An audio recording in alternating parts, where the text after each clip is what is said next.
We have the evidence. University. If you want, I will chat it to you privately. But we have that evidence, and those institutions, they know, and we are working to sanction them. They admitted physical human beings of 11 years. Yes. Again, not to cut you all. You understand? That is And what is this? that is rare. That's the one. That is rare. Yes, that's the one this thing. Okay. The issue also, they also have a parental pressure. Okay. That leads to a lot of skipping. On the children? On the children, yes. On the school even. They will say at 5 level, primary 5, I want my distance right primary school living certificate. Okay. At 5, at 4 or 5, I want him to write SSC, INEC, and private and this. You understand? But were the parents falsifying the eventual results? Were these children able to pass the examinations? They were able to pass examination.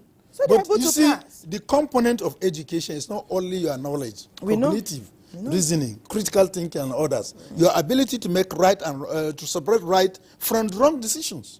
At the age of 12, 13, 14, you can easily be lured into another group that you, in the end, won't be finding regretting it. But our discussion, is it evidence-based? This layer, is it evidence-based? Let's understand. You have to understand the argument. So when this issue arose, we rose it when we are having stakeholders and developing guidelines for the 2024-2025 admission into our tertiary, into our universities. And at that opening ceremony, Minister made that statement, trying to revive what is in our national policy on education. At that level, even all the stakeholders, everybody said, okay, no, this has not been this. You cannot change the game at the middle of the, you cannot push the goalposts at the middle of the game. People have already applied. So I said, okay, that is also a good decision. So let's suspend that. And let's go by 16 for this year's admission. And then while we are also doing that, we are going to continue with ongoing discussion. Listen to the views of Nigerians. Good one. And once we listen to the views of Nigerians, we are having National Council of Education here in Abuja in October. We also subjected to another analysis and discussion. And then we are also at the House of Representatives is always very proactive. Sorry, they must wade in. I was a product of that center, but I agree that we are very, House of Representatives is very buoyant and vibrant. Proactive, and and vibrant. Yes, I think you are giving me more qualifying words. That's why we are happy to have you now.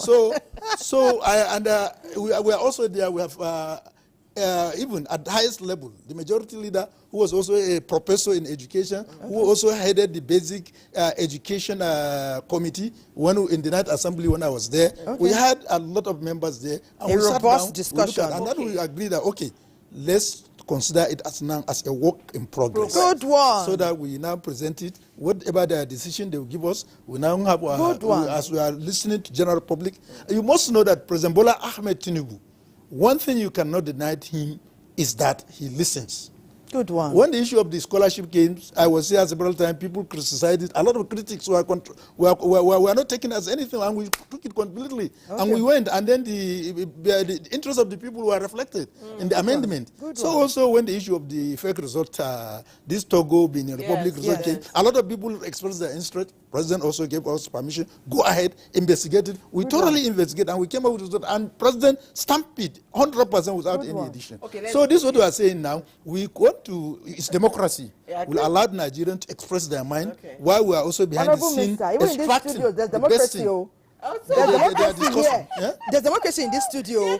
You'll be talking. Let's us ask you questions. Democracy must be practiced and enhanced here. I mean, you've shed so much light, and we appreciate you. And let me quickly also say that the youngest graduate in the world, whose record no one has been able to beat, is 10 years old, Michael. He graduated at 10 years, 4 months, and nobody has been able to beat. But that's not the issue here. I just wanted to put that. That's an anomaly. We are also taking you need an anomaly. That's why I've not gone to that place.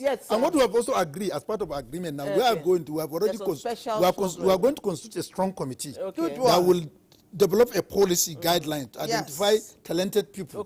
Even if at 3 years they can go to university, provided our policy agreement, we allow them to go. But you see, give them a special. I've seen a lot of people in America at age of 16, you become a professor. You see, let's look at what are the criteria and what are the types of proposals in America. Yes. If you look at Google, Meta AI, or any of this type of proposal, you find that even here, you allow your most of your practice and professional. If you go far, you can apply and you get a proposal. You can. Yes, in just public interview. So there are a lot of issues like that. But you see, academic proposal, we must also look at that. Okay. So this is the issue. We didn't say that we agree that Nigeria will have talent. Yes, we do. But what we have lacked is the policy. But this should not be the norm. Yes. But you create a special niche for them. But let's also agree with us. Law, the basis of law. Okay, sir. It's not minority. Okay. It's majority. Good one. If you are going to make a law, you cannot use 10 people in a country. Good one. To judge over 200 million. Of course. True. So we are now looking at the majority. Okay. That's why all our features have ended with bring stakeholders to the table, who have this children. Even we want to hear from the youths. But if you give them a small space to speak, and their opinions should be heard and respected at the end of the day. But that's what we are doing that. Yes, good one. Yes. But Honorable Minister, like you said, this is not a new law. And they always say that when it comes to policies, Nigeria as a nation has the best policies. Our problem usually is implementation. Enforcement. And now here we are. This thing has been lying fallow somewhere, because if you look at the 633 whatever system, if you follow it, if you follow it, you should end up at 18, right? But we don't. And so people are saying that time should be given. Do you understand? With all this is going, time should be given, so parents and guardians should be. But that's what he has said. Yes, there's time.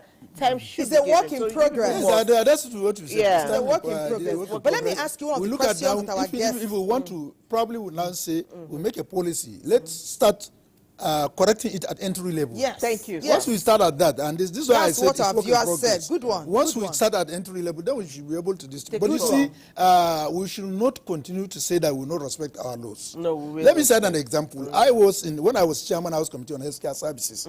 There was a prohibition at by the National Midwifery Council of Nigeria, which was violated by Ahmed Bello University area. And Ahmed Bello Nursing Council withdrew the accreditation. And I was called to listen. When I listened, I said, look, it has to do with a foreigner. I said, this law must be respected. I like that. You cannot go to another country and play the role with the law the way you like. So, Vice Chancellor, today implement that law. I assure you, in the next 1 minute, your accreditation will be restored. I like that. And Vice Chancellor did that immediately. And then the following day, he did that 3 a.m. Okay. He implemented it. He called me at 3 a.m. And he called me and said, your Vice Chancellor, your accreditation is restored. And I called the Registrar of Nursing Council of Nigeria. And I told him this, that, and I forwarded the corrections that they have did. And then we came in the morning to this, and what I said, the provost, everybody was there. I said, look, the problem was solved. The Vice Chancellor has complied with the and the accreditation was restored immediately. And this is proposed. This is your letter of restoration of your accreditation. So this is it. And this government is one of the mantra, one of the 8-point agenda of Mr. President is respect for the rule of law. Good one. So you see, but the only thing, if you are going to correct, you also have to take people's opinion. You have and said do it in such a way that the what do you call it? The bruises that will be suffered will be limited. Will be less, greatly reduced. I wanted to share something with you. What our guest said before she left. I don't know if you heard, but I'm being told to take Sports Summit now. When we come back, I want to tell you the idea she shared to also involving stakeholders and listening to what they have to say to progress our country. Godwin, I know you are there, and it's time for sports. Please, let's see what you have for us today.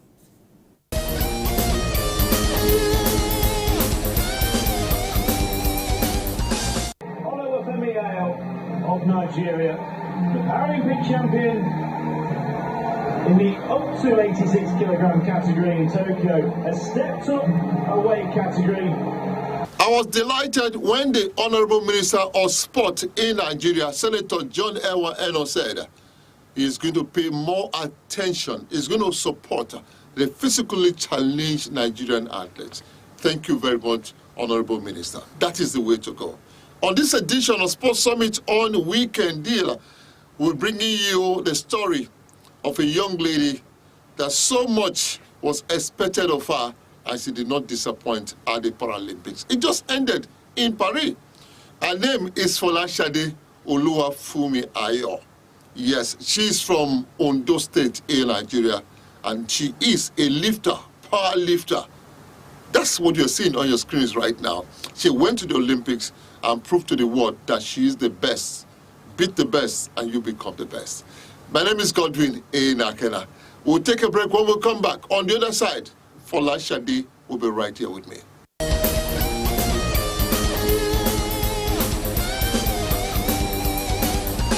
Welcome back. I did say we have an Olympic gold medalist right here, perennial champion, Folashade Oluwafumi Ayo.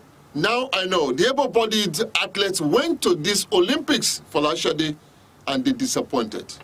When you were going, were you not under pressure to perform? No, I would say no. I'm not under pressure because if you train for your game and you know what you have at hand, you will go for it. So I've trained for it. I had more time to my training. If I trained for 2 hours, I had more 2 hours. So I spent 4 hours in the gym training to achieve my goal. Interesting.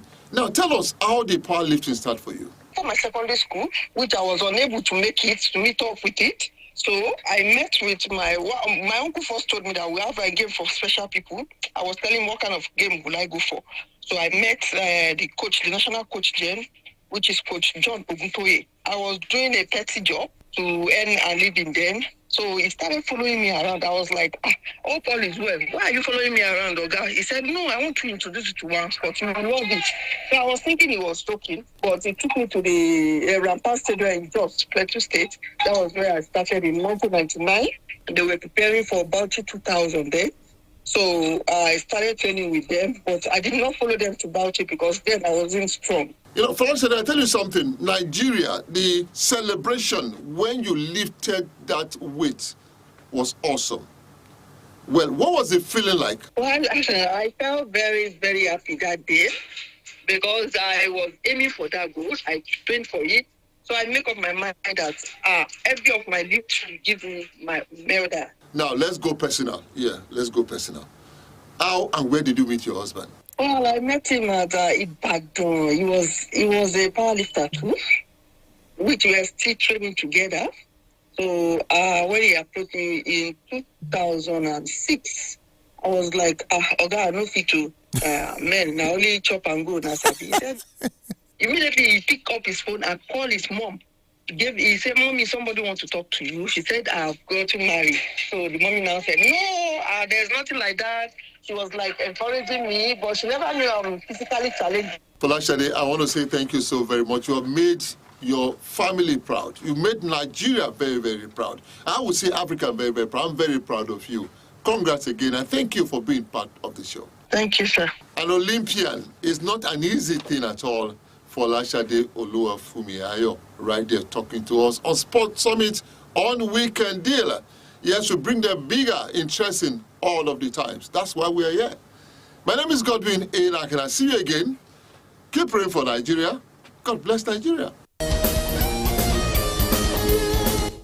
Okay, welcome back to the studio. Our guest is here. He's the Honorable Minister for State for Education. Sir, the guest before you here said if we need to implement that, eventually it's going to be implemented, and it's going to be a strict rule. You have to be 18, and whether we like it or not, some students will still be out of school before time. And she said if you're going to do that, that we should see more free education, at least at some levels.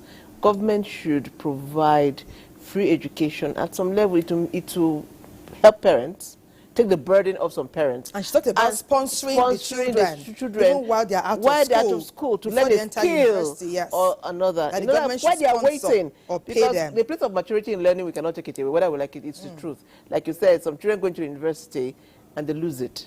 So what is the plan to help these children while they are waiting to and go? Their parents too. Or are there any plans in that regard? Well, let me tell you what we are doing as of today now is taking the holistic approach to right the wrong of the past. We have mentioned the issue of age, and we are also looking at the policy on education itself. If you look at it, even at the level of our award of degrees, is awarded based on character and learning. Exactly. Which is also a negation of what national policy of education emphasizes. National policy on education emphasize that you have to be, have a character to be able to assist your country, relate well with the public, relate well with even your neighboring countries, know how to help yourself and this thing. That's this. It also give you the, to get the knowledge so that you can also expand your critical thinking and everything you'll be able to digest. And the higher you go at level of education, it's giving you more exposure. Good one. And most importantly, and which is also neglected, is the issue of skill. The National Policy of Education also came with skill. So that at every level, at primary school, even at early childhood care and development, there is skill you want to understand. How to relate, how to be able to transit from home to this thing. Good one. How to recognize outside the environment, how to be able to play with some toys to this thing. And then when you go to secondary school, primary education, you are also able to have some numeracy and literacy learning that you should be able to, and then have some critical thinking. And also be able to learn language of the immediate environment. And that's even the mother tongue. And that's why to foster learning at that level, they say you should be taught in the mother's tongue or okay. Are you bringing that back as well? And then with English becoming as a subject. Now, as you move forward to from 400, primary 4 and above, English now will now be introduced and become the medium your second of teaching. Language. And then it go, and then at that time, you also introduce language of your neighboring countries, and that's why French is introduced, because our neighbors are French. French. You understand? So as you are going there, and then skills are introduced. When you reach JSS level, skill component is given. Because if you look at it, not all that you have literacy, you have numeracy, and you can communicate well at that level. What you needed is skill. Some may say, I'm not going for secondary school level. I've learned, I have interest in tailoring, and I want to be a fashion designer. You take it and then go and at the secondary level. You understand at that level. So this is what we are saying. So we're saying that as we are going, you are getting skills. So that even at the level you finish, you have, even at the level of university, the skill you acquire in your secondary and basic education will be able to sustain you and add more to your. Good one. We pray for implementation.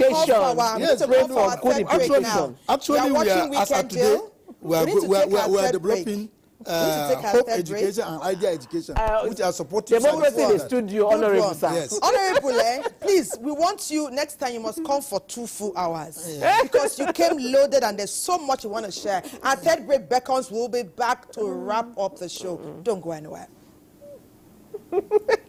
Once vandals of national assets, electricity transmission towers, cables, and other facilities to desist from this act of sabotage.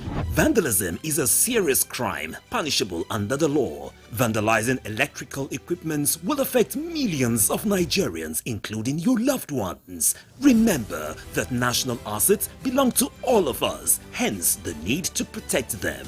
Report all cases of suspicious movement around electrical facilities to security agencies. When you see something, say something.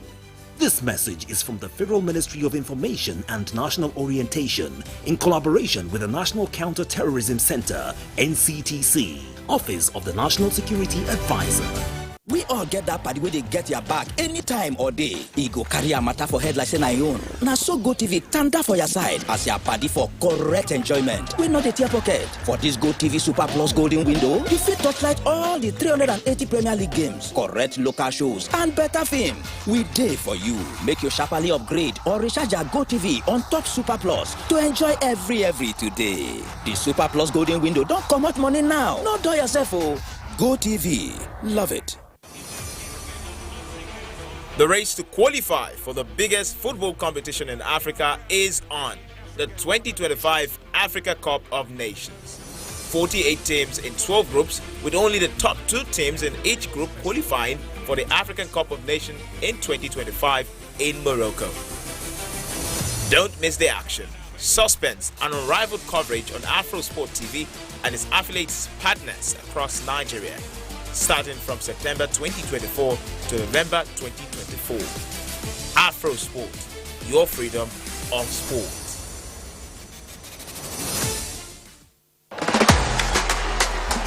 This Saturday, Eintracht Frankfurt, Borussia Mönchengladbach,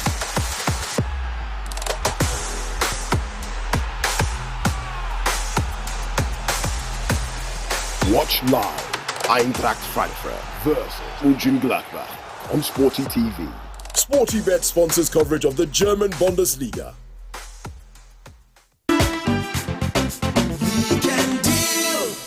In a very interactive. Okay, Thelma was actually standing by to take one message. So Thelma. Interesting there. Thank you, Yinka, for showcasing that we're all here together doing this job. Honorable Minister, before we wrap up our conversation, someone is asking now that, just like our guest asked earlier, while our children stay at home, they would like government to give them something substantial. That in countries abroad, they pay children. Is it going to ever happen in Nigeria, like social welfare schemes, when the children stay at home? It's something that we consider, but what we are most important while at home or while at school is to see how we can develop skills, which is more important. Okay. Teach him to know how to catch fish rather than giving fish. Okay, so give them skills rather than giving them money. So what we are, and that's why I was saying that as of today now, we have come up with a lot of line-up programs. There is Hope Education, Hope Health. Hope Education is going to pay more attention to skill development. And even before we came, there was this idea project, which they are all funded at this thing. Each one is a multi-million-dollar project, which are also going to work. And emphasis is being paid by skill. We must get our people, children to have skills. Look at just what happened in just last national strike.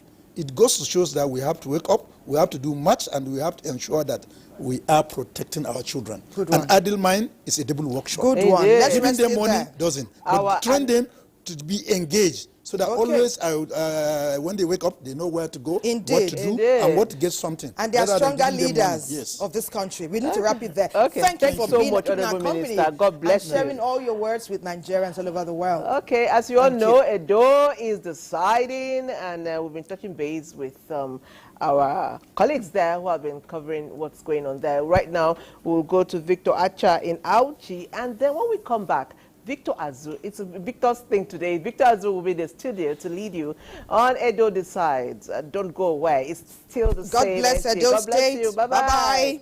Bye-bye.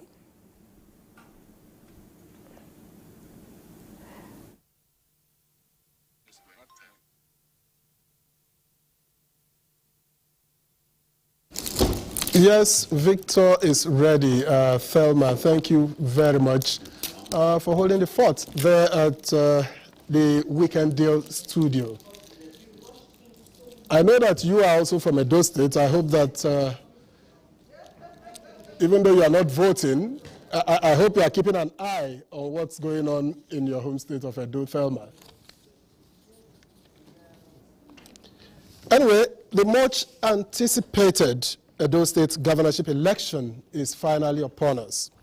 Now, the stakes are high as citizens of Edo State head to the polls to decide who governs the state next in what promises to be a keenly contested race. Now, with key candidates from major political parties vying for the state's top position, this election is expected to set the tone for the future of governance in Edo State. Now, as we go through this day, our team will provide you with live reports from polling stations, insights from political analysts, and reactions from the electorate. We'll be keeping an eye on the security situation, voter turnout, and of course, the all-important results as they begin to trickle in. This election is not just a contest between political parties or candidates. It's as much about the aspirations of millions of people who believe in the power of democracy to shape their future. Well, let me welcome you to the Edo Decides studio of the NTA here in Abuja. I am Victor Azu.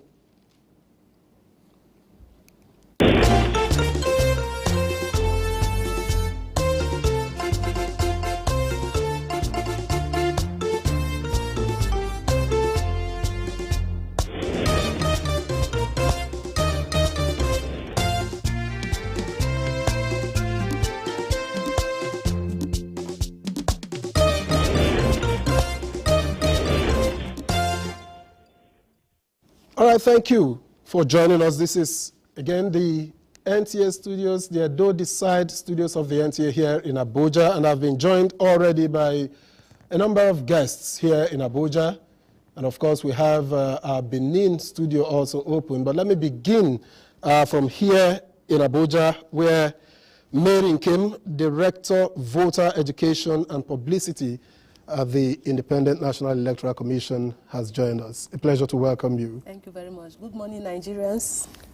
And of course, we have the former Nick Dazang, who is the former Director of Voter Education and Publicity at the INEC. Retired, not tired.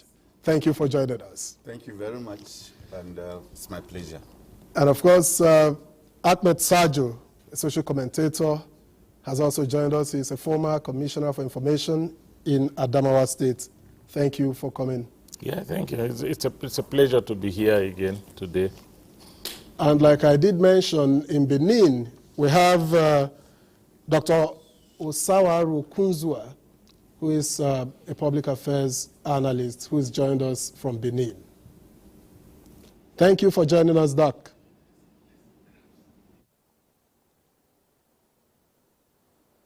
This conversation here in the studio, it's D-Day. But let me begin from the incumbent. Of course, I'm sure you have a better idea of what's happening there in Edo State. So let me ask, are you confident in the preparations that you have made? Any surprises, any late surprises that you have to think about how to deal with? Thank you very much. I would say I'm very confident of all the preparation the Commission has put in place. Because right from the first activity, that's the release of the timetable and schedule of activities for the election that was carried out in September 2023, the Commission has systematically followed through to these activities. And there were 13 activities in all, and none of it was shifted. Mm-hmm. Everything was done as planned, and today is the 13th one that we are implementing, which is the actual conduct of the election. All other plans and preparations for the elections have been done. Just last week, the chairman, honorable chairman of the commission, and other members of the commission visited Edo State for a readiness awareness, to visit to see how ready and prepared we are for the election. And it is glad to know that in all the activities and all the local government areas that were visited, everything was already in place. The materials, especially the non-sensitive materials, as at that last week had arrived all the local government areas, batched according to polling unit and ward or RA level, and everything is in place. Training of ad hoc staff had been done, and a refresher training took place yesterday at the rack centers. All our materials moved yesterday from the Benin on Wednesday to the local government areas, and as at yesterday, Friday, the materials were moved to the rack center. The essence of the rack center is to enable the ad hoc staff and the materials to be closer to the polling units so that we'll be able to deploy early enough on election day, and that was done. So we are confident that we have put in place all machineries to achieve free, fair, and conclusive election in Edo State. Conclusive, that's a key word, conclusive. Yes. But that's preparation, at the level of preparation. Are you in touch with Benin as of this morning? Yes. Are you in touch to know whether there have been developments over the night or something that may challenge a bit, or something that you have to deal with? None to my knowledge, because I called people, and there's a platform we are following, and all that has been reported so far, so good. All right. From Benin, yes. Okay. Let me also, let's hold on with the guests here in the studio. I don't know if we have already the special report from Edo State. Okay. I understand that Victor Acha is standing by in Benin with a situation report. Can we take that now? get that bottle of water there? In my bag, water. We are here in Auchi, the headquarters of Esako West Local Government Area. And Auchi is also the headquarters of Edo Non-Senatorial District, with a total registered voters of 189,149. But out of these 189,146 voters, 160,000 took their PVC to exercise their franchise for today's exercise. At the moment, we are at the Super Rack Center in Auchi, where the 4 wards in Auchi collected their materials for the exercise this morning. Though it was raining early this morning, despite that, the people, the electoral officers, the security officials entered the rain and took their materials to the various police units, while the electoral officers also were being supervised or were supervised by the election supervisor mandated by INEC to supervise the 4 wards in Esako West Local Government Area. Here with me we have the election supervisor in Esako West Local Government Area, who is assigned to this area by the Independent National Electoral Commission, Mr. Anthony Nwambogo. Mr. Anthony Asibogu. Okay. Good morning, sir. Good morning. My name is Anthony Ashibogu. Okay, Anthony Asibogu. So, what do you have to say about the exercise so far? So far, the exercise is going smoothly. We've been able to dispatch our personnel to the field, and I believe that they've all activated their various polling units. So I think I will have less issues. So, as supervisor, what were you able to put in place this morning to ensure that this exercise is hitch-free in this area? You know, the assignment is tasking. You must make sure that every personnel moves to beat that time of opening the polling units, which we have achieved, and we are thankful. So, in the area of logistics, as at this morning, some police units were complaining that they don't have transport to go to their various area, electoral officers, the ad hoc staff. So how are you able to address that? Well, we had to, do the needful, source alternative means, but we made sure that all security personnel accompanied the personnel, that's the INEC ad hoc staff, to their various polling units. That we achieved successfully. And that's why I find that this place is calm. Okay, now, Auchi is the headquarters of Esako West Local Government Area and the entire Edo North. Now, what are people expecting from INEC in this exercise? Nothing but the best, the much we can. At least we've given them that refresher training on the do's and don'ts in the field. So we expect them to be good ambassadors and do the needful and, deliver on our mandate. So far so good. They are good. Okay. Well, thank you very much. It has been a time with the election supervisor here in Auchi, Mr. Anthony Asibogu. We are moving now to the polling units where we'll bring you updates on the election proper, because as we speak now, we are aware that the exercise has already commenced in some polling units here in Auchi, the headquarters of Esako West Local Government Area. All right, thank you very much, Victor Archer, for that input. We will get back to you. I'm sure you'll be in the field to keep us updated on happenings. Thank you very much. Let's get back here in the studio where I still have 2 gentlemen and a lady in the studio. Let me talk to Ahmed Saju at the moment. What's your reading of what's on ground in Edo State? Well, thank you very much. I think the first thing is that, I represented the president of the NIPR at the last engagement that the Honorable Chairman of INEC had with media. And when he outlined the plans they had, one felt a little bit confident that things are going to go the way they should. But there are 2 fears some of us who are watching the situation from outside have. One is that there's been a heightened fear of breakdown of violence in certain parts. What that will do is that would affect voter turnout tremendously. Because when there is this fear of violence, people will not want to come out and vote. So this fear of violence that has been heightened by, a lot of misinformation may affect voter turnout. And then secondly, as of yesterday, I don't know if you have paid attention, several letters and documents have been flying. One letter says the PDP governorship candidate has withdrawn. Another one said the LP candidate has withdrawn. And they are all flying about. And one other document was like a court order that disqualified the APC candidate.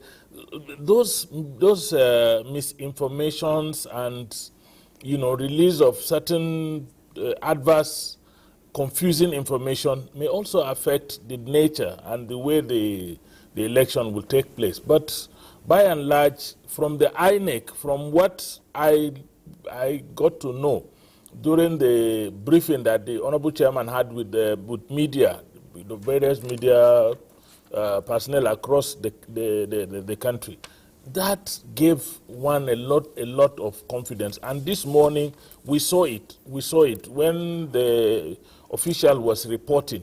You could easily see that the official was talking confidently that they are on top of the situation, and I think there's an improvement. There's something the chairman said they did this time around, that in distributing the permanent voter cards, they introduced an innovation, and which resulted in a high number of people collecting the cards, not dumping them in one place and asking everybody to come and collect, but they sorted them out, put them differently in different boxes, in different batches, and then took them to as nearer to the people as they could possibly take them, and that resulted in a high number. And this is an election where young people are really interested. The young demography is the highest in terms of the number of people that are recorded to have collected the permanent voter card, which means that actually interest in our elections is catching up with the right demography, the younger people. Indeed, it's catching up with the younger people who many say are the leaders of tomorrow, and they say they want to be the leaders of today. Nick Dazang? Yes, I appreciate the fears expressed by him, but any keen watcher of the politics of Edo and the elections that have been conducted in that state in the past 4 or so cycles will tell you that what you are saying, the fears you are expressing, go with the territory. I don't mean it as being derogatory to the citizens, good citizens of Edo State. But in 2016, 2020 particularly, we had this kind of heightened tension. The tension was such that you could even cut it with a knife. The build-up to the off-cycle governorship election was framed and defined by violence, by rhetoric that was very bellicose. And in fact, at a point, even INEC was afraid whether it could conduct the election there. It had to solicit the intervention of the Oba of Benin, who now had to prevail on the candidates to simmer down their rhetoric. And also the National Peace Committee also did a lot of intervention, which paved way for the conduct of the election.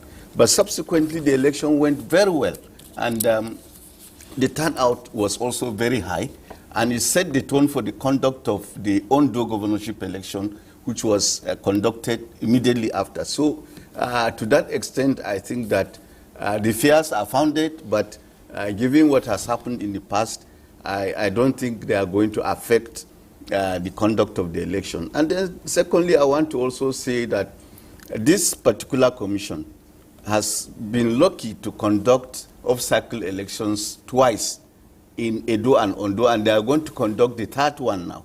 So they are going to draw copiously from experience, from the experience of the conduct of elections in these 2 states, and particularly in Edo.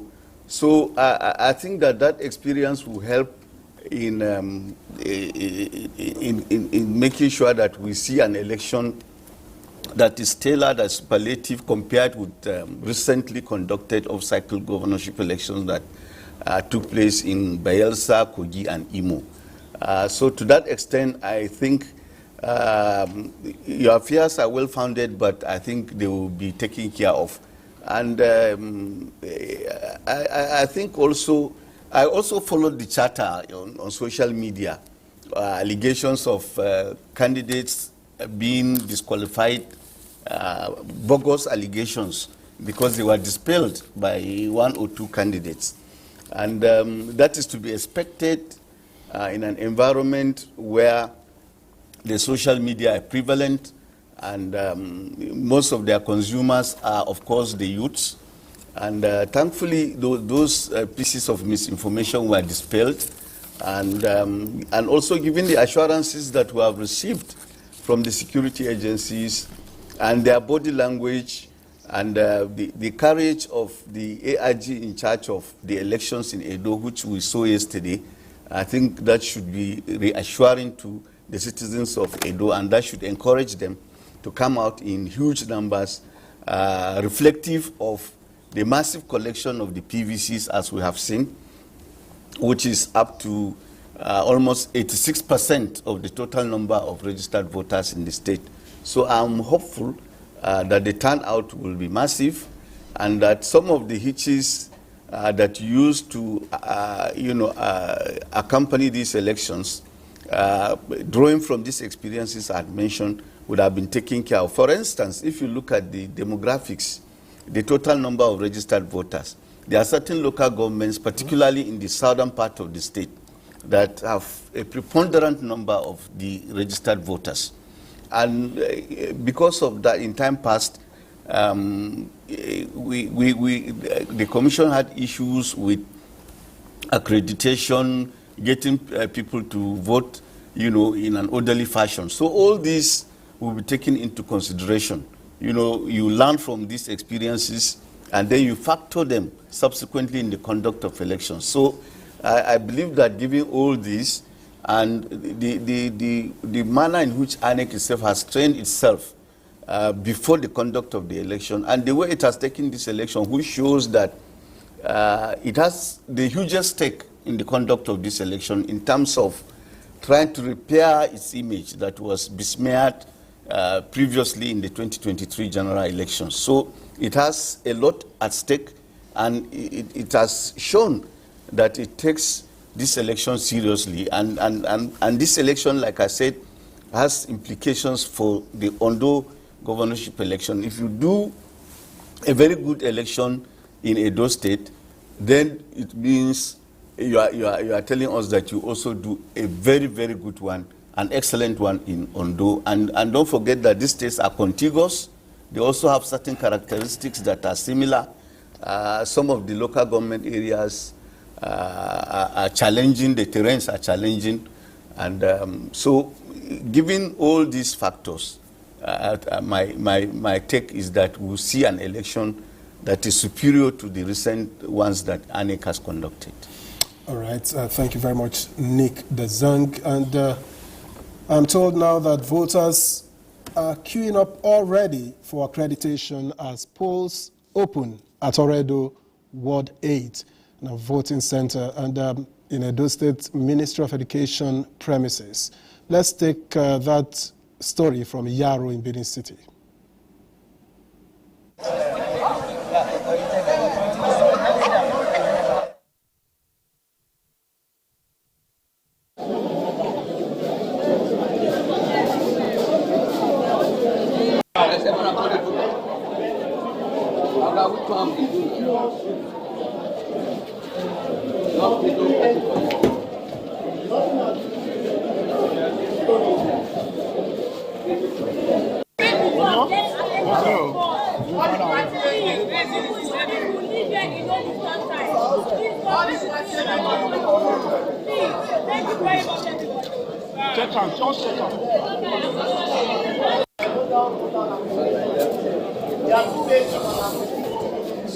Anybody that is not going to send it, they are sorry to say, but anybody thinks I call you for I see your picture.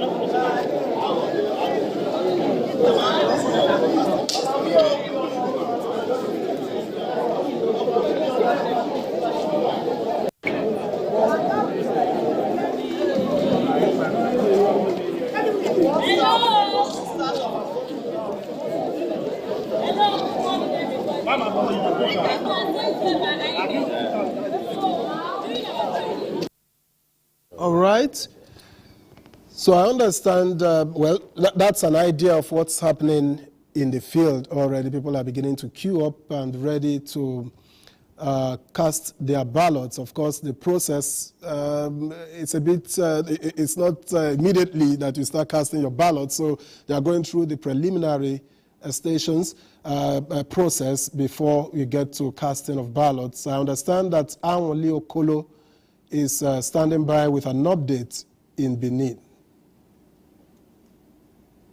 Hello. Yes, I'm at Ward 2 in Wabaka local government area, and currently at Unit 36 and 37. Here, voting has commenced. Party agents have, signed, and then they've educated the public on proper way to vote. So voting has started. Preference was given to some older persons to vote and bypass the queue so that they don't get to stand on the queue for long.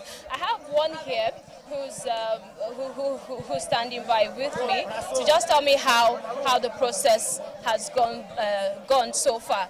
So well done, sir. Yes. So how was the process for you? I know this is not your first time voting. I know. So how was it for you? And then what do you have to say about it? It's very nice as today, so. Okay, is it like other times? It's the other one. Even if I voted number 2 now, before I would take long line. They give us preference of old age. Okay. All right. So I think a couple of other older persons have gone ahead to vote as well, and we've seen that even pregnant women or people with children.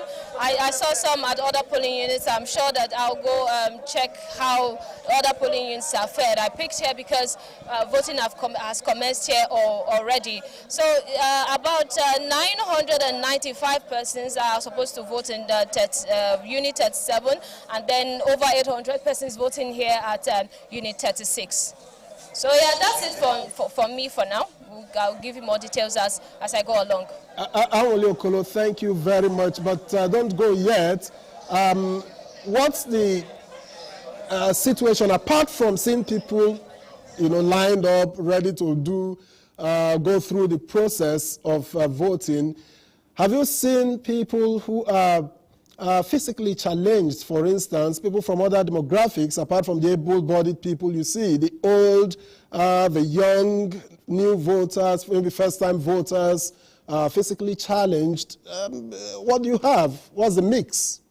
Okay, for now, I haven't really seen any physically challenged person.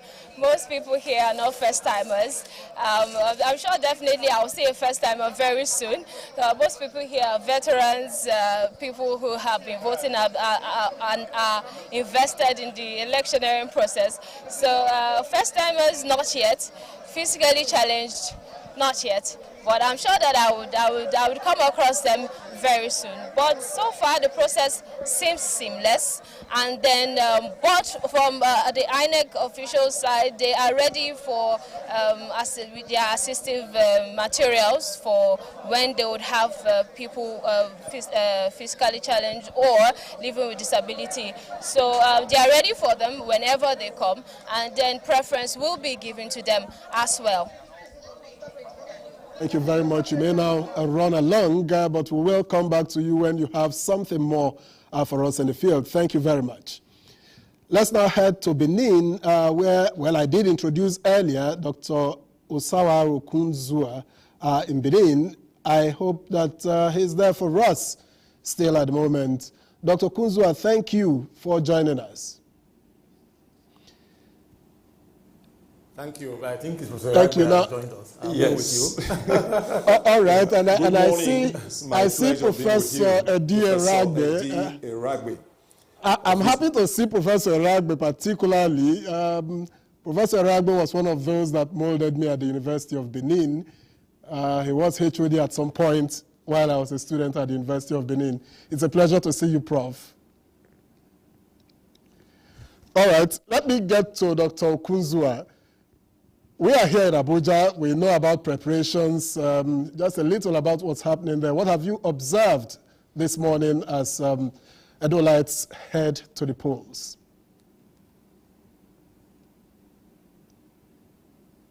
Do I go on? Well, please, take it. Okay, good morning again.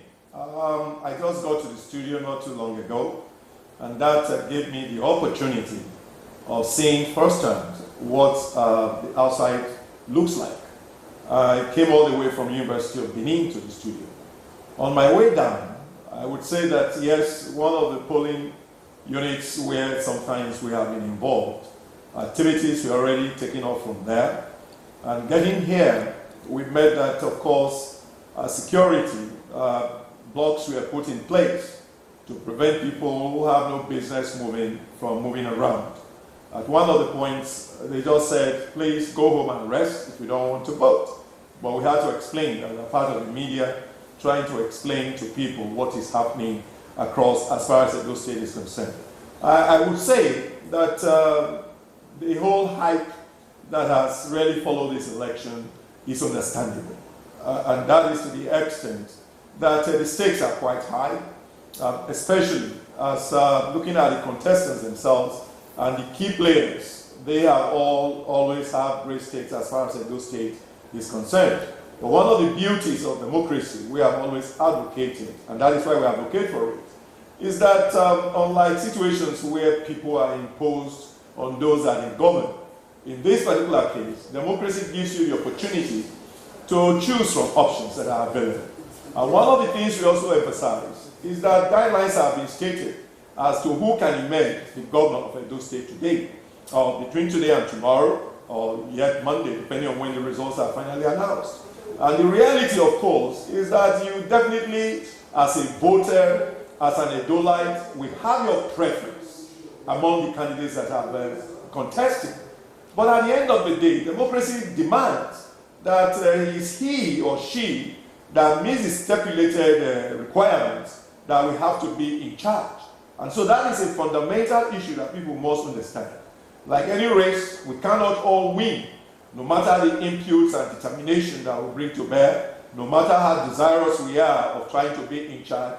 It is that we must follow the guidelines, the requirements that have been put in place. And so as far as Edo State is concerned, in the last year or 2 or 3 out, there have been this mobilization.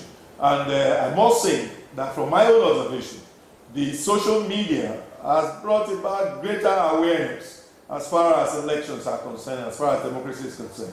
And of course, we know it can be misused, just like 1 or 2 of your commentators indicated just now, whereby fake news, false information can be peddled. But what is always good about it is that counters always come up immediately to say this is not correct, this is the right position. But as we have said, and from the observations, the youths are getting quite interested in politics because they follow what is happening, they listen to those that want to govern them, and of course, they believe that they should be part of the process. So far, I would say that the campaigns have been hectic, robust, as far as Edo State is concerned, and of course, the people are heavily mobilized and are ready to participate in the elections. And we are hoping, and of course, we must pray that everything goes well. And at the end of the day, the people will be the ones that will decide who will be in charge of our state in the next 4 years. Thank you very much.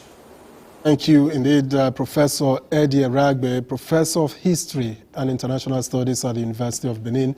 Thank you very much for your opening remarks. We will get back to you. Dr. Okunzua, I'm not sure if you are in sync with Professor Eragbe. Do you have any contrary view? What are your views regarding D-Day in Edo State?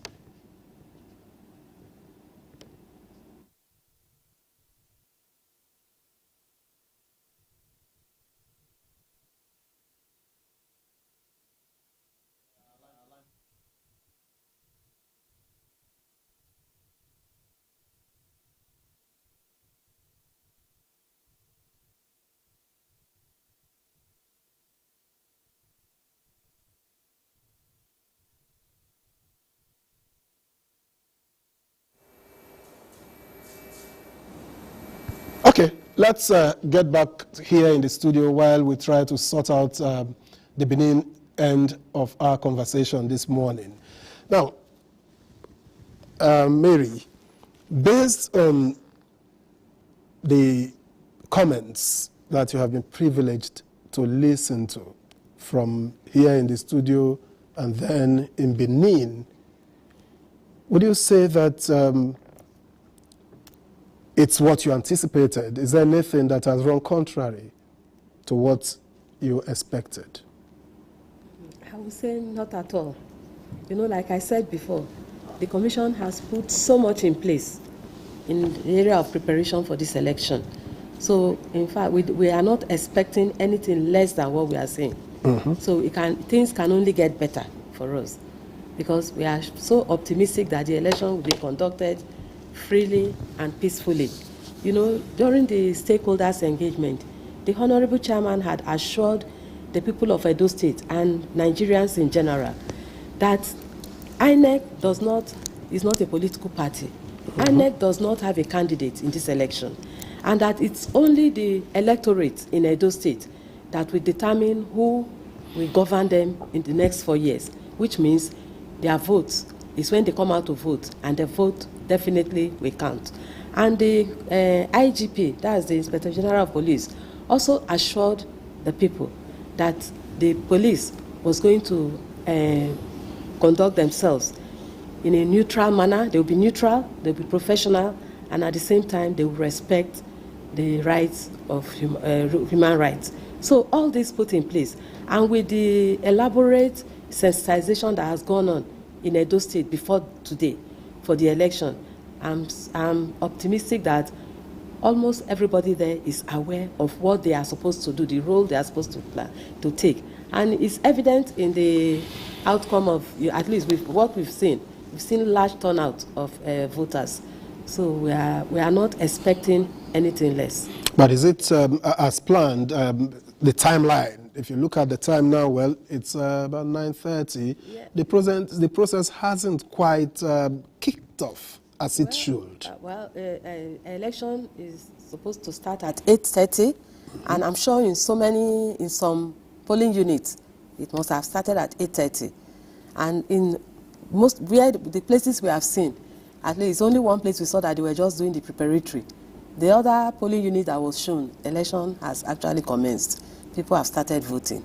So I think everything is working fine for us as a commission and for Nigeria at large. All right. Ahmed Sajo, are you impressed with what you've seen so far from the places that we've been to? I think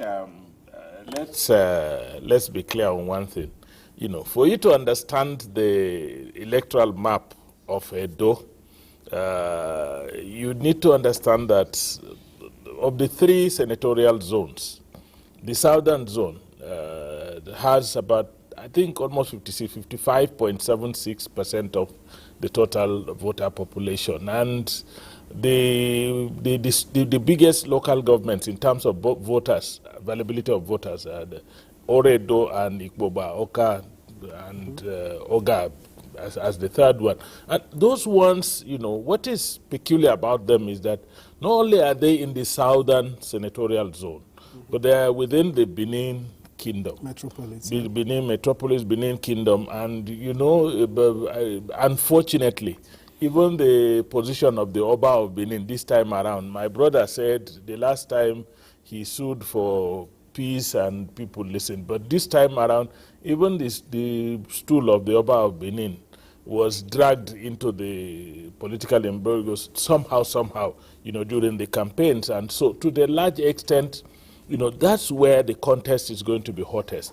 But because it is the city center, you know, naturally the enlightenment there is higher. The numbers are higher too, in terms of the numbers are higher, the voting population. I've already told you that the southern zone and most of it, the Benin metropolis, constitute about 55.76%. So which means it's the highest. That's the battleground. The battleground, and the 2 highest local government, Ikboba, Oka, and Oredo. These are city centers. You know, if you've been to Benin, you know, around that Ikboba hills going down. That's the area that is the new Lagos, the new Benin road. This is where the population is actually, highest. The Oredo is the center of the Benin itself. So this is going to be battleground, but it is in the city, where we may begin to get some stories that may not be very, but we pray it doesn't happen, but may not be good, is at the outskirts.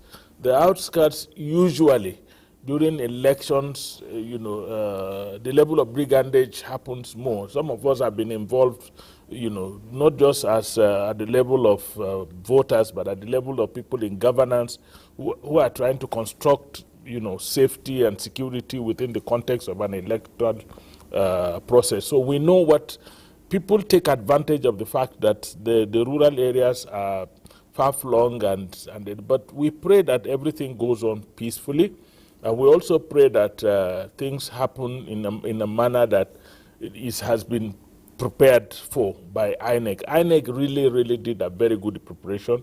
The security agencies have given adequate assurances that they will be neutral, they will protect everybody. And we have seen it. You did not see any security personnel around the places where they have already shown to us, trying to show force or power. But they were standing from some distances, observing the process and trying to ensure that it happens. And the INEC officials were up and doing. You could see that where they were setting up so skillfully that you want to see it end so that people can say where they've already started voting, where the elderly person said he had already voted and that this time around he was not allowed to join the queue.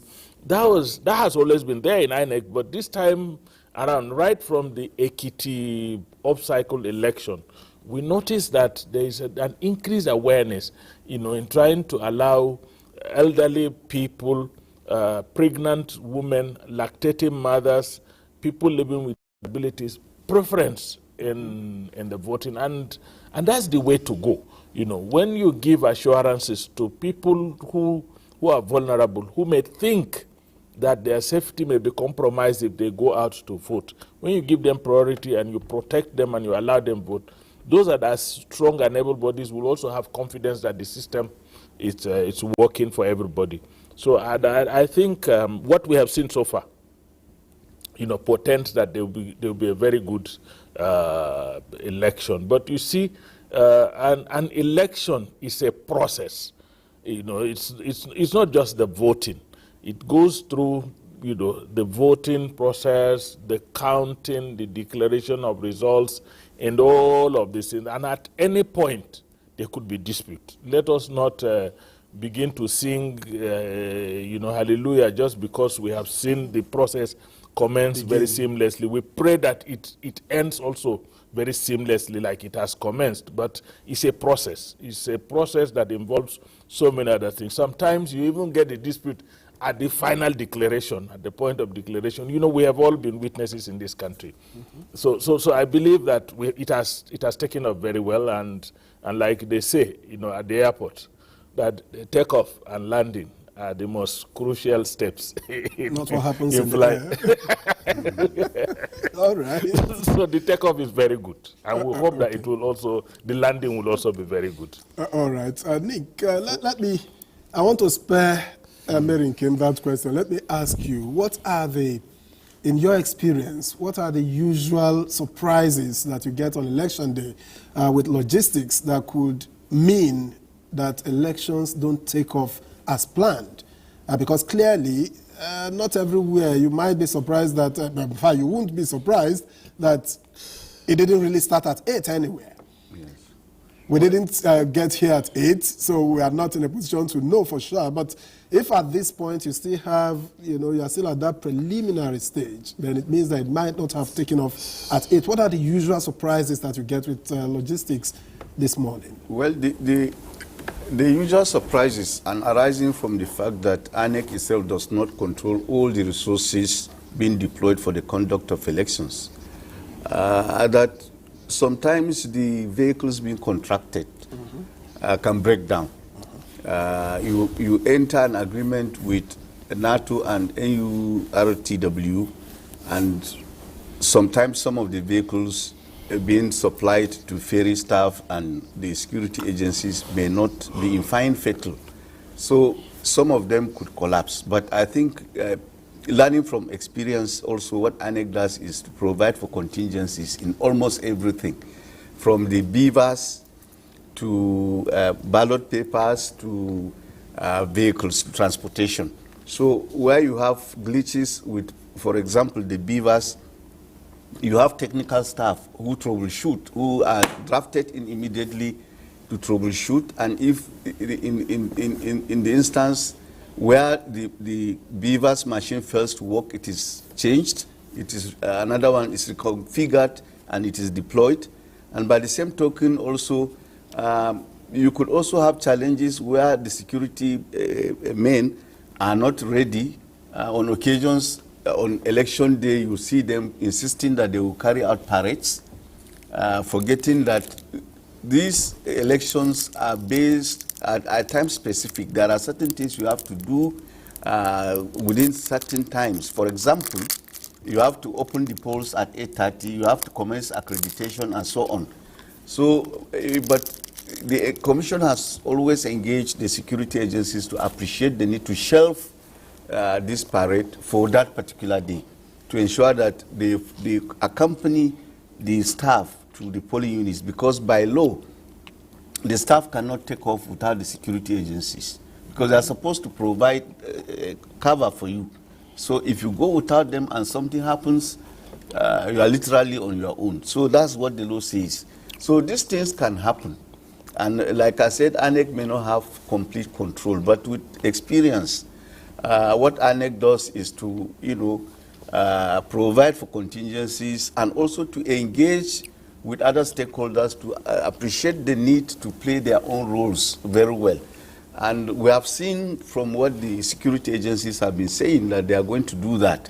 And if they are going to do that, then I'm sure that we'll have a large percentage of opening of polls. In time past, we've had occasions where polls had opened to the tune of 90-something%, at 8:30. So I think what we have seen in Oredo and Opeba, they are heartwarming, but also they are proximate to the state INEC headquarters. But what is also heartwarming is that, and what has played out, in time past, the polling units in these areas were highly congested. Once the polls open, you see a lot of chaos. But you can see the pictures we saw were very orderly. And that is as a consequence of creating further access to polling units, which the Commission did in 2022.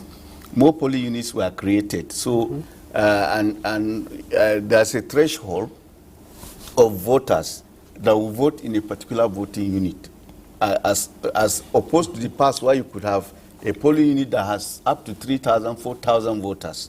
Before you accredit them, before they vote, the time you have specified or allocated would have passed. But the good thing is that so long as one has been accredited, he will vote, he will be allowed to vote. But what we have seen from these two local governments, and they are the most populated in terms of registered voters in the state, you can see that they were very orderly, and they also began in time. But for us to shout hallelujah, as my good friend has said, we also need to see what pans out in the far-flung areas. Indeed, particularly those far-flung areas is where we're about to go to, because yes. I've just been told that Victor Auchi is in Auchi, polling unit 6 in Auchi, so that we get a sense of what's happening there in Edo North. Victor, good to see you.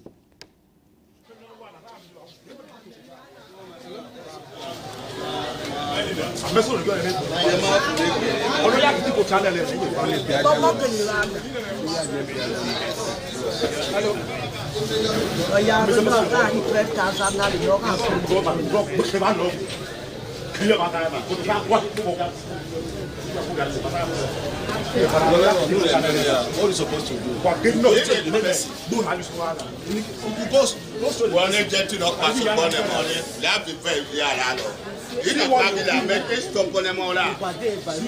See what you do now.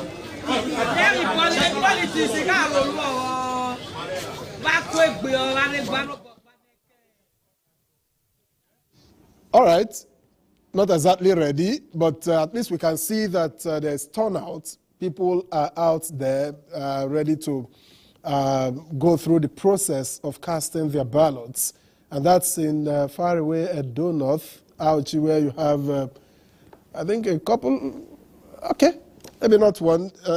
That's the axis that the former governor is from, former Governor Adams Oshomole, and the incumbent deputy governor are from. So, Victor Archer, are you ready for me? So let's have it. Auchi Unit Ward 1, Unit 6.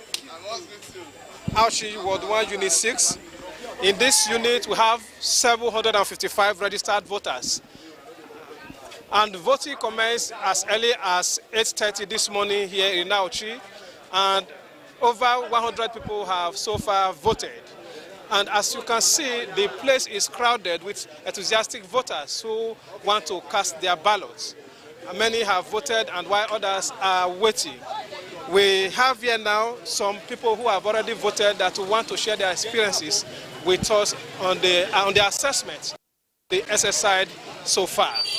Here is an APC leader, Mr. Ahmed Saliu, who is also the MD of the new Winner River Basin Development Authority. He just voted. So how will you assess the exercise? It's quite peaceful. The state of affairs is very encouraging. The officials were here as early as expected, and as you can see, there's a lot of enthusiasm. So we expect a very successful turnout, and of course we expect the best candidate. Democracy is the underlying basis for which any society can develop, and we are hopeful that Edo State will be no different. We're certainly going to move forward. So INEC, looking at the conduct of the exercise by INEC, how will you rate the commission? Quite frankly, thus far I can score the commission 80%. And it's still early in the day. I'm sure that by the end of today we will have grounds to score the commission 100%. So far, so very good. What are the expectations of the people on the conduct of this exercise? Well, the people expect their votes to count and to be counted. And those of us who are leaders of the respective political parties, are also supporting the people to ensure that they cast their votes freely. And wherever any hitches might arise on the side of INEC, we are also willing to offer support to ensure that we have a hitch-free process and that the best candidate or the candidate that the people truly desire emerges. Thank you very much. We have again another youth who will be speaking to us on his experience about this exercise. Ward 1. So can you tell us your name? My name is Bello Amin Wiraga. So this is Ward 1, Unit 6. Although what I'm observing in this unit, we observe a peace because the tea is fasting. There's no any problem here. So, looking at the security area, what will you say about the security here? The security in this police unit is 100% sure it's okay. Another old woman here who is ready to vote, though she is eating and want to vote the candidate of her choice. Let's hear from her what the situation here is in Auchi. Madam, can you tell us your name?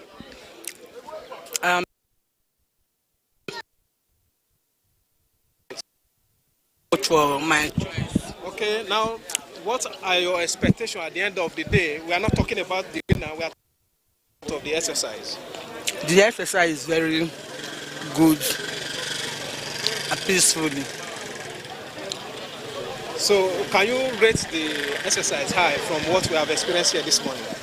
What I have experienced here is very, very nice and peacefully. Everybody is voting for a choice. Now we have also the agent of the Labour Party who want to speak with us on this conduct of the exercise. You are the agent of the Labour Party here. So what do you have to say about the exercise? It's going on well. We thank God the election is okay. That is it. So looking at the arrangement by INEC, security-wise and the rest. Fine, we are fine. Okay. So any problem with this polling? No. No, for now, no problem. For now, no problem yet. Okay, thank you very much. Well, we also update you in other areas in Auchi as we move from here to other wards in Edo North Senatorial District. Thank you very much. We'll join you later. Right, Victor, but has voting started, actual voting, has it started where you are?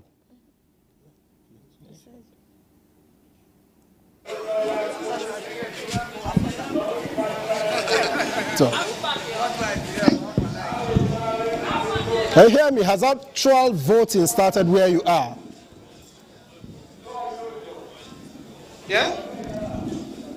Well, I guess he's moved on already to get us also situation reports in other areas. Up to 100 people have already voted. Okay. Maybe you will confirm anyway. Because he needs to He say mentioned that. it very clearly, quite clearly. All right. And then if we are already at this stage, given the day, what's your anticipation, given all the other processes that we need to go through to get to the point of voting and counting? Do you anticipate that we're going to get this all wrapped up in broad daylight? Well, you know, there's a provision that the commission makes. As much as election starts at 8:30 and ends at 2:30, that does not mean like we see large crowd at the polling some of the polling units. So any voter that is still on ground at 2:30, irrespective of the number, they will still be allowed to vote. So that does not mean that at 2:30 we'll chase everybody out of the polling unit. No. At 2:30 means no new voter joins the queue. But all of them that are there as at 2:30 will definitely be allowed to vote. So which means before they can wrap up at any polling unit, depending on the number, the turnout, it may take more time. For instance, if you have like 200, 300 persons or at queue at 2:30, definitely you allow all of them to cast their vote. And after that, that is only when you can now sort the ballots and you count. And after you have entered the results, then you now move to the World Collation Center, where you collate the results. So if all things going well, just like we are saying, we hope that the election will be concluded on time. Do you have contingency plans, though, for, in case some elections spill into later hours of the day? Definitely, what the commission does that until the last person votes, if in a peaceful atmosphere, until the last voter there votes, the polling unit will not close. And if it's late? We have a provision for generators, rechargeable lamps, and other facilities that will enable them to vote. People both at the polling unit and at the collation centers. All right. While we're waiting to get through to Benin, to our Benin studios, Ahmed Sajo, given what you have seen so far, at least we have seen, even though you say it's still, in the city center, but we've been to Auchi now, we've moved from Benin to Auchi, we'll still have more from our team in the field. Are you satisfied going up to the Auchi? No, it's even the Auchi polling unit, if you look at it, it's still an urban center. It's an urban polling unit. And I was just discussing with my brother here. You heard the politician there. He said, so far, as if he's expecting. Not that he's expecting. I am from the field, not on the side of INEC, but on the side of the political class that handles the electoral process. And I can tell you for free that every interested party, the politicians that are jostling to have their candidate elected or the candidate themselves, have agents on the field. And part of what those agents do normally is that when the voting goes on for after some time, they tend to monitor trends. Sometimes those trends that they monitor may be false, but because they want to impress their masters that they're doing a very good job of what they're doing, sometimes they raise some alarm. False or not false, but there is an alarm, and look, things are not going well for us at so and so location. It happens. I have sat where such reports are given, and I know the reaction of the political. All right. So that is at the point when. Ahmed Sajo, can I put you on pause? Because okay. I'm told that Jude Abugu is waiting somewhere in Oredo to give us a situation report. Jude, good to see you. What's going on where you are? All right. I'm currently at Oredo Ward 6 voting center, located at Edo State Ministry of Education in Yaro, Benin City. This voting center has 23 polling units. Of electorates that are coming to participate in the exercise here are estimated to be over 10,000. The voting and accreditation started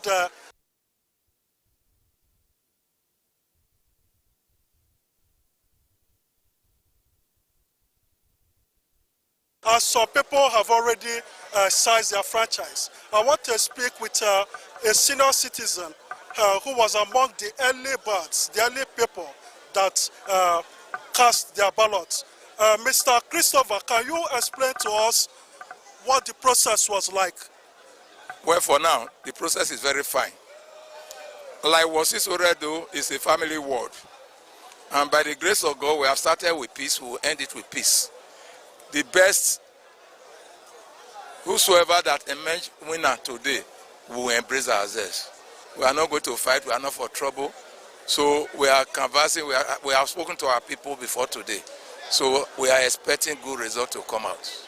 All right, as an elder who has participated in election several times, I can't count how many times you have voted in elections in Nigeria and in Edo State. You know there was similar election in 2020.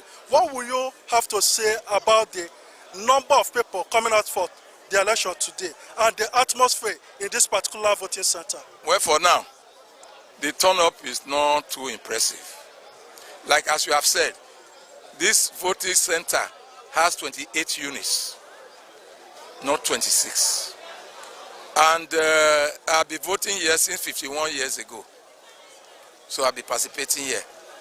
So it's not too encouraging. But however, we're expecting that more voters will come out as soon as the thing progresses. All right, do you have any advice for the younger voters who may, due to youthful exuberance, may engage in acts that are not very good for this exercise? The advice I want to give to the younger voter is not to sell their mandates. Because don't vote because of money. You must look at party manifestos to say, okay, and the candidate, I know who you want to go and vote for. If you allow somebody to use money to induce you, you are selling your future. Thank you very much, Mr. Christopher. And we hand you over to our Abuja studio for the discussion that is going on there. More reports will still be brought to you as events unfold. All right, Jude Abugu, thank you very much, and we'll be standing by to get details of what you may have in your next at your next port of call. Thank you very much. Now, Ahmed Sajo, we had to put you on hold just to get that update. Has it changed your perception? No, I'm just, what I was talking about is that, look, INEC alone cannot make our electoral system successful. Of course. The political class must, consciously work with INEC. And like I told you, when a political figure says it is okay for now, it gives an idea of an anticipation. Usually the political class puts what they call a plan B, and they allow people to give them reports, and some of these reports may not be correct and the rest. And then later also, the social media will begin to play a role, releasing results that in polling units that were not even counted, to cause confusion in the system. But these are the things that I believe we should all anticipate. I must commend INEC. Let me tell you, breaking the polling units into manageable sizes has also helped tremendously in improving our electoral process. In the past, you will have a polling unit that has such a large number of people, and when the time for closing the polling unit gets closer, people who are in the queue but will feel that they may be barred from even the accreditation process, no matter the assurances, they begin to cause confusion, begin to push each other and all that. But now that we've broken the polling units to manageable units, I believe no matter the number, what INEC has put in place is such that, for this number, there's a threshold that no polling unit should go beyond. And within that threshold, unless it is the voters that have refused to come out early enough, within that threshold, they should be able to conclude this process within the hours earmarked. And my only appeal, and I'm sure INEC would have taken that into consideration, is that where the polling unit did not open early enough for whatever reason, like my brother here said, they may have challenges with the transportation that is carrying materials or carrying officials to a polling unit and the rest. Where 8:30 becomes 9:30, 2:30 should become 3:30. It's just fair to ask for that kind of adjustment.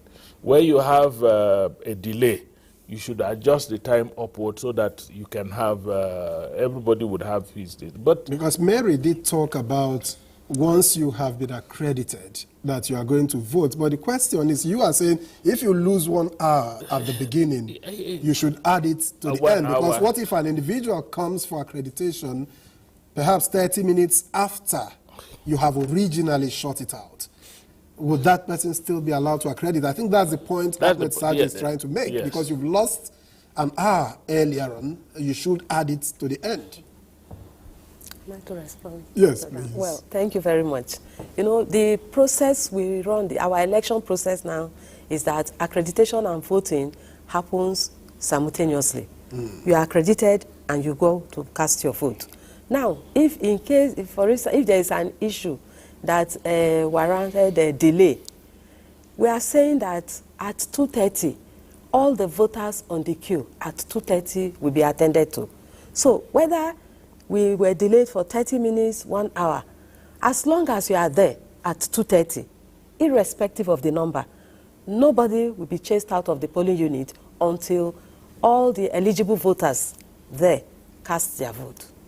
So I don't think the issue of extension arises, because if you are there at 2:30, you will definitely be allowed to vote. I think the process also allows for these eventualities. The guidelines allow for it.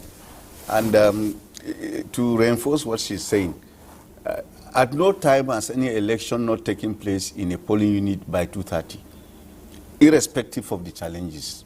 So what it means is that even if the polling unit opens late, nobody will be disenfranchised. Everyone who has come and who has been accredited and he is on the queue will be allowed to vote irrespective of the time, that it will take.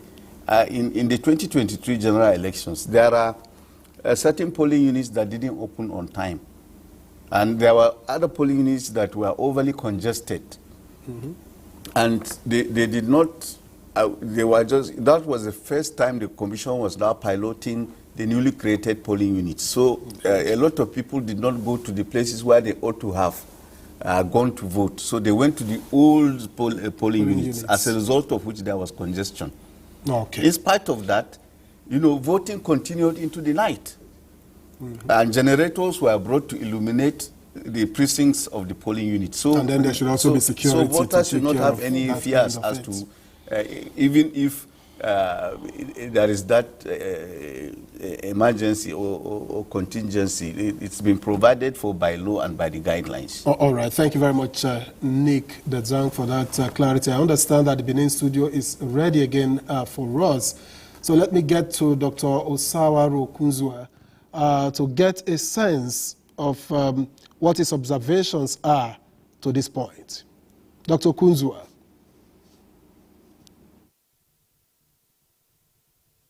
Well, you have sample views around our state. Gentleman speaking from Auchi, especially the man who said so far so good. I couldn't agree more with him because you wouldn't know what is going to happen in the evening. It's morning yet in Benin City. And in Benin City too, from Watsis, you had Auchi speaking to you from there. So people of Edo State, as somebody said yesterday on this same platform, are very sophisticated. We're going to be an example to the wider country at the end of this exercise. Except probably under very extreme provocation. People here are not violent. And of course, the violence will be in reaction to some kind of stimulus. But spontaneously, no. People here are not violent. We know what we are here for today. Today was appointed a long time ago. In fact, people had an idea of today even 4 years ago. So elections here, democracy here is regular now. It's getting a surer footing. We are going to get a governor today. Announcement will be made today, tomorrow, or the day after. And we are ready for who that governor will be. We have supported the political parties in bringing forward their gladiators. They are now in the arena, and the people, the voting public of Edo State is going to make up his mind today. Amongst them, who is the fittest, who is the most suitable to pilot our affairs for the next 4 years, not too far into the future, but the nearest future. So I really don't think we should have any apprehension about anything. We have been assured that different players, as far as elections are concerned, are up to speed. INEC bring the lead agency, so let us wait what is going to happen. But so far, so good. What people feared most has not begun to materialize. There won't be any violence, and I'm confident about that. So we'll probably be asking the rest of the country to join us in celebrating when a new governor will have emerged from Edo State here. Right, and have you voted today? Let me ask. I have been here since 15 minutes before 9 a.m. So as soon as I take a break, it's a walking distance from me where I'm going to vote. I'm going to be voting, if you want to be interested, at Oredo, Ward 5, Unit 2.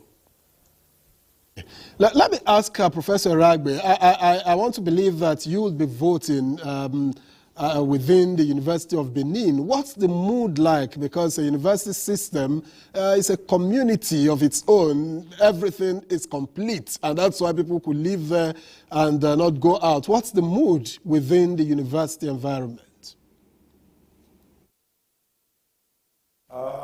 Thank you very much again. I would say that just yesterday, or 2 days ago, we ended the first semester successfully of our 2003-2004 academic session, and which is that the staff, the students, some of whom are registered voters, were deeply engaged as far as examinations were concerned. And it was just yesterday that the university officially said, yes, students can move, for those of them that can move. Generally, especially as on a lighter note, I'm a club man. I've discovered and I've observed throughout this period of electioneering that my colleagues have really been quite active in terms of the political discourse that has been going on, in terms of their preferences and all. But in all of it, it has been harmonious, just like my brother, the doctor, said, which is that we believe that there can be differences in terms of our opinions, in terms of preferred candidates, but it should not degenerate. As far as University of Benin is concerned, it's quiet, excuse me, it's quiet, and things are moving on well. It is one of those areas where, for years, we have never really had any issues as far as elections, as far as voting is concerned. So I'm sure, just when I was leaving campus this morning, a good number of my colleagues had already started moving to the polling units within the campus, and I'm sure they are going to definitely cast their votes. And as I have said, I believe at the end of the day, it's going to be a peaceful and commendable exercise as far as the university community is concerned. Thank you once again. Now, Prof, let me stay with you. Given that you've permitted, of course, you couldn't have held people back if they wanted to leave anyway, but given the timing, given the number of students, and many of them have to move immediately after exams to leave, wouldn't that be a lot of people who might not be casting their ballots? News here really is that the students themselves, during the registration over the years, have always registered in the University of Benin. So it's actually a plus for the system, if we could say, that the students have been around. Because if they had been dispersed and asked to go home for a longer period, a good number of them that are registered may not have had the opportunity of exercising their franchise. To the extent that they've been around, to the extent that the election is taking place today, I'm sure that it's even going to bring a greater turnout for those of them that are registered to vote as far as the university is concerned. Because we know that by age, in terms of rating, some of them are qualified, but we have students, it's one of the most national universities in terms of composition.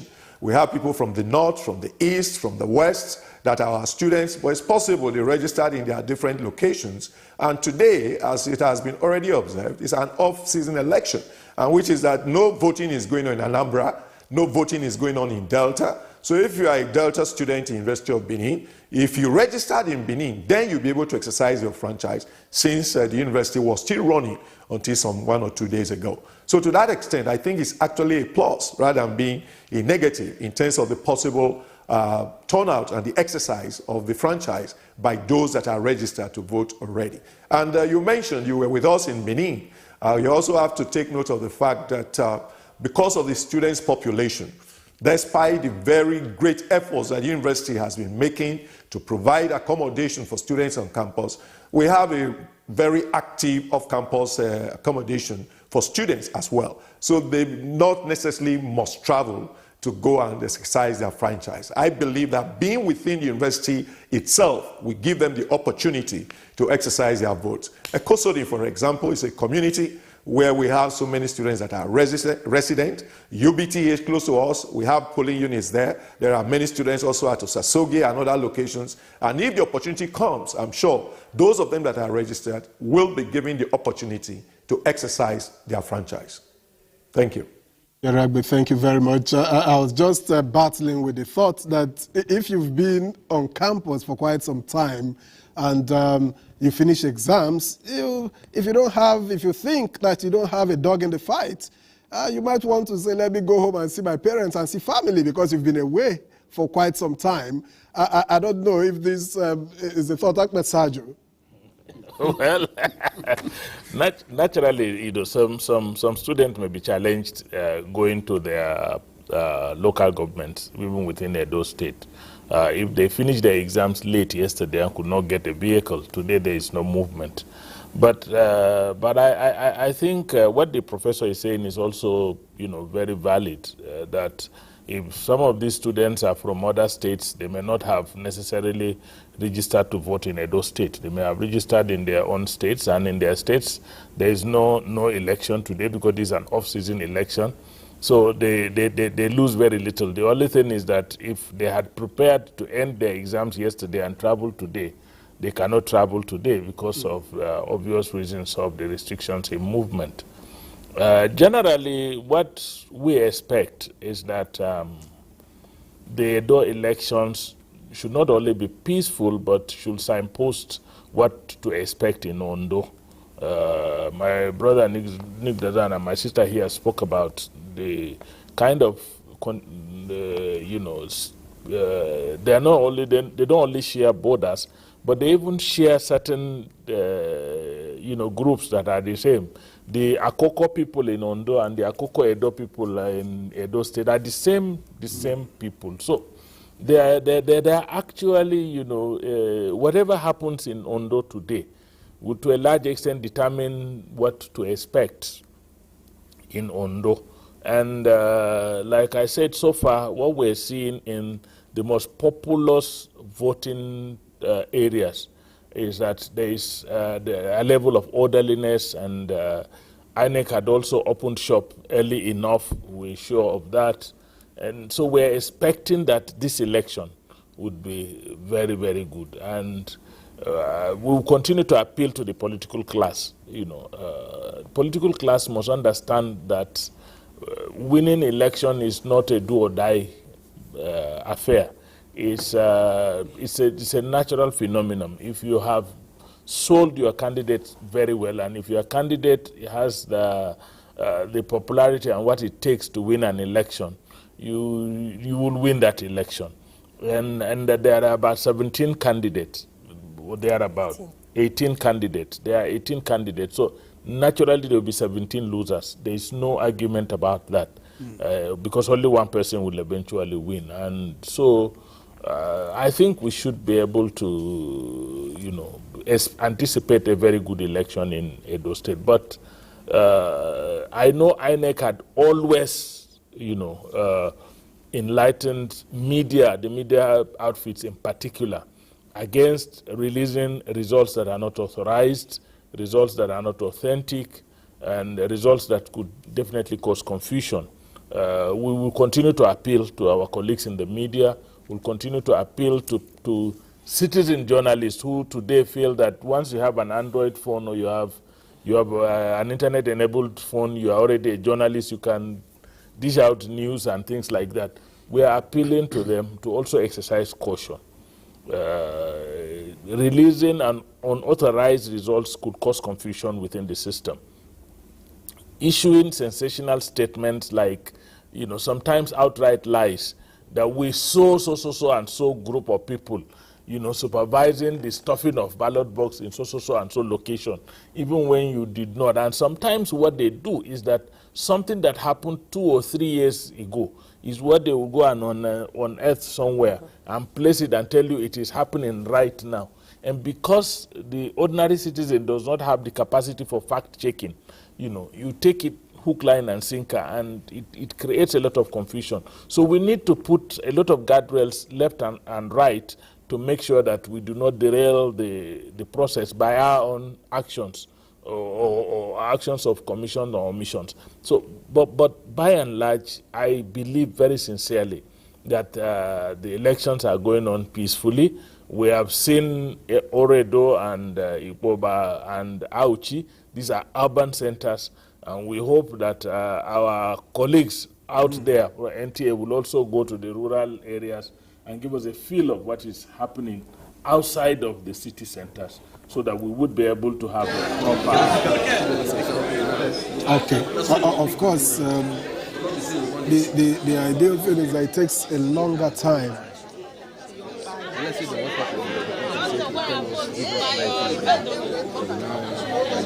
Okay, I think we have a report from the field.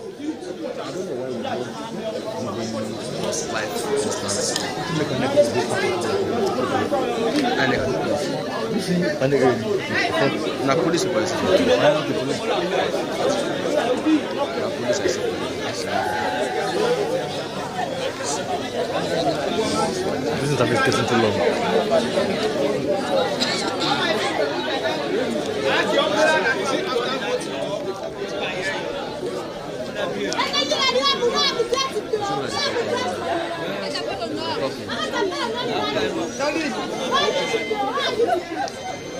Yeah, very clear signals from Comrade Shomole's end there, but that's a glimpse. He's already talking to the media, from where he's voting somewhere in Edo North, which is, at least this is the first, call it high profile, a very keen participant, Senator Adams Oshomole, who is speaking to journalists. I'm sure that when we get through to that, when we get clear signals, we'll be able to bring to you what the former comrade governor is talking about. But I'd like to get again to Benin to engage Dr. Sawa Rukunzua. We have now commenced, as it seems, voting has commenced in some places. Would you say that you're expecting significant turnout, maybe up to 90%, considering the number of people that did collect their PVCs? To be unprecedented, but we can expect anything. The enthusiasm is high, the arousal is high, and if people are molested, if people are unhindered, they don't have fear of violence, well, we may surpass our previous records, but 90 may be a bit too high. But let's see what the day is going to bring. We thank the media for being able to beam the searchlight from different parts of the country. But just like we have said, we should not be limited to the urban centers. We should go to places like Ibilo, we should go to places like Gara, we should go to Sabongidaura, we should go to Afuze, we should go to Igobazua, we should go to Abudu, we should go to Safrugbo, Nikurua, and all those other areas. Let us have a feel from what our compatriots are experiencing in those locations. Told you earlier that, of course, by the time you get going, the team will naturally get to the urban centers before they get to the rural centers. So that probably will come a bit later, but I'm sure that is also in the plan. I got a glimpse again of Comrade Adams Oshomole. Like I said earlier, we will bring that to you once we have very clear signals. Back in the studio, yesterday, the REC for Edo State was saying that results will be transmitted straight to IREV, which is something that will delight those who are participants in this whole process. Is that still the case? Is that the plan? Yes, but I would like to use the word upload rather than transmission. Okay. Yes, results after the election, when the results have been, the ballots have been counted and entered into the result sheet at the polling unit, the presiding officer will scan that polling unit result and upload it to the IREV. Okay. The essence, IREV is not a collation apparatus. What it does is just to allow citizens, Nigerians, anywhere, or individuals across the globe to watch or see what has happened at the polling unit. So these results will be uploaded to our IREV, so anyone can actually go there to see the result. So it's still in place. We are going to upload results to the IREV after the election, polling unit by polling unit. But it's going to be a scanned result that will be uploaded. All right, thank you, Mary Kim. I'd like to get again to our Benin studio where we have Professor Ragbe. And this time, I want to draw attention to the fact that even when a lot of people are excited, I think about 85% collection of PVCs, but what we see in 2016, 2020 is that even where you have that high number of collection, the voter turnout falls considerably short.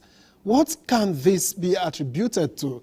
We are yet to conclude this process to know if we are going to get something close to the 85 point something % of collection rate.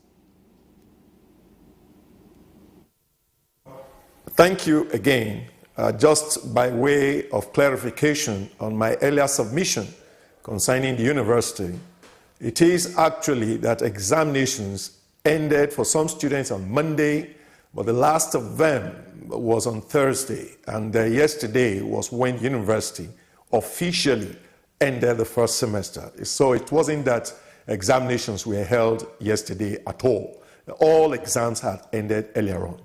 Back to the point you have raised, it's quite interesting from the Nigerian position, which is that one of the things that has always happened with our elections is that so many people show enthusiasm, as somebody observed yesterday, in registering. Some of them take this INEC card as an identification card, since some of the banks were using them before. And then, of course, there is high mobility of Nigerians. We must bear that in mind. And that is, the mobility means that it's possible somebody was in Edo State about a year or 2 years ago, during which registration took place. And then, of course, because of having to relocate also, the person might not now be in a position to exercise his or her franchise as far as this election is concerned. So the mobility of people will definitely be a contributory factor. The second, of course, and I think that point was made earlier on, is that apprehension can also come up on the build-up to elections when all of a sudden there are possible threats and fears. Individuals, for safety reasons, could decide not to bother to really go and exercise their franchise. And I must say, I think INEC has done a good job in terms of this registration and all. And of course, PVC is being collected. Let us hope also that those that have collected the PVCs are the eligible people, the original people, and so that there is no issue of impersonations and things of that nature. All right. We'll have to put Professor Ragbe on pause just to take this report from the election. And as you can see in the primary school here, Ijambo Primary School, we have a large crowd of voters who have turned out today for this exercise to vote the party or candidate of their choice. And here in the queue is also the senator representing Edo North Senatorial District, Adams Oshomole, who is waiting to take turn to vote for his candidate in this election. You are welcome, sir. Thank you very much, Mr. NTA. Yeah, you are here this morning on this election. It is about after 10 now to 11. So what do you have to say about what is happening here this morning? No, I'm extremely excited because I was still at home. Tried to have a cup of tea before leaving. And then I tuned on to TV and I saw, by coincidence, that my mother was voting. I saw voting has started. Even my old mom in her 90s is already voting. What the hell am I doing? That's why I rushed it. And I confirmed that the voting is 8 o'clock. And many have voted and left. So, anyway, I'm very excited. I have to take my place on the queue. They are telling me, no, Oga, come forward. I said, no, if women, even carrying babies on their back, can queue, I, who is a politician, who they have a power with their vote to govern them at what time, queue. But it's also opportunity to evaluate, some of the slogans during election. When we say no woman, no nation. In fact, we can say no women. You don't look at the queue. These women, right, there are some of their husbands, you can see some men, but for every one man, you will see there are about 5 women voting. And this shows that the power, the commitment to vote is more on the side of women than men, Thirdly, that those TV analysts, who I'm not sure some of them are even registered voters, who pick statements from people who are completely detached from reality, like a acting chairman of one of the parties that is the government in Edo was saying there is going to be blood. Whose blood? Maybe his own blood. These people, do they appear to be people who are looking for trouble? They can't wait to elect a government that they hope and they pray will make a difference in their life. Because it is through this voting that they have this kind of school. And the good thing is that each time they come here, even those who come with other intention, when they see this school, they remember what it used to be before they queuing like this, a power being to be the governor. And this is the story in most places you are going to see the red roof where they are voting. And my conclusion, Nigerians are unanimous that in spite of hunger, now the fourth one, look around the corners, you don't find any, check all the buildings. There is nobody giving money to anybody, right? And if you listen, if you understand the language, I heard somebody may say, I'm hungry, I know eat this morning. Now, that hunger has not been a reason, it's not enough incentive for her to say, give me money before I vote. I mean, that for me again raises issues about how valid when the people make sweeping generalization. Oh, Nigerians are vote buying, and then they then proceed to say because of economy and so on. Who can speak about poverty more than these rural women and these rural men? But if they, who are not diploma holders, who are not secondary school leavers, understand that hunger is not enough reason to sell their conscience, why will anyone use that to rationalize bad behavior, you know. So in all aspects of it, I'm very, very happy. Look at a woman with a little baby at the back. That's why you see when I'm going for campaign, you see me carrying babies, because I'm like, a woman with a baby going to attend a rally, order the son is sweating, the child is leaking the sweat.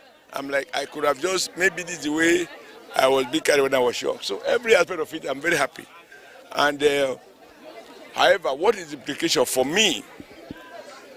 The message that we are conveying, these women are conveying to Nigerians, these voters, men and women, is that if people, a segment of the elite, talk about do or die politics, they want to peacefully choose who will govern them. They don't need police to lecture them. They don't need any television analyst to lecture them. They want to vote, and they are voting. For me, it's very good. I've had few calls from many places. Voting is on in I think about 80% of places now. And from what I'm hearing, no incident. Nobody has called told me of any incident. So I'm happy about that. Given the very hot air, people celebrating or people boasting that they are chief security officers as if that is all that is to governance. You are chief security officer, but on election day you are about to be dismissed by very ordinary people. Okay. You don't have to be chief. So I'm happy that the prophet of doom will be disappointed. Okay, that there will be no violence. It's going to remain peaceful, and I pray that all the way to conclusion, it will remain like this. Okay, let's look at power will reside with the very ordinary people, including the forgotten rural majority. Okay, now let's look at the INEC conduct. How will I assess the conduct so far from what we have experienced? For me, I don't think it can be better than this. It cannot be better than this. First, they came here on time. And nobody has told me he's not able to find his name on the voter register. That is very good. Nobody has complained to me, or I don't know if they complained to you, that their PVC is not working. Accreditation seems to be going seamlessly. So I think INEC, certainly, if it's possible to talk about 100%, this will be 100% in terms of reporting on time, material being available, presiding officer has been available, supervisor distributed the materials on time. I don't think INEC can do more than that. Thank you very much. So I pray that the effort of INEC leads to a peaceful outcome. The process is much more important than who wins. Thank you very much, Yes, it has been a time with the former governor of Edo State, who is also the senator representing Edo non-senatorial district. And the voting still continue here in Unit 3 of.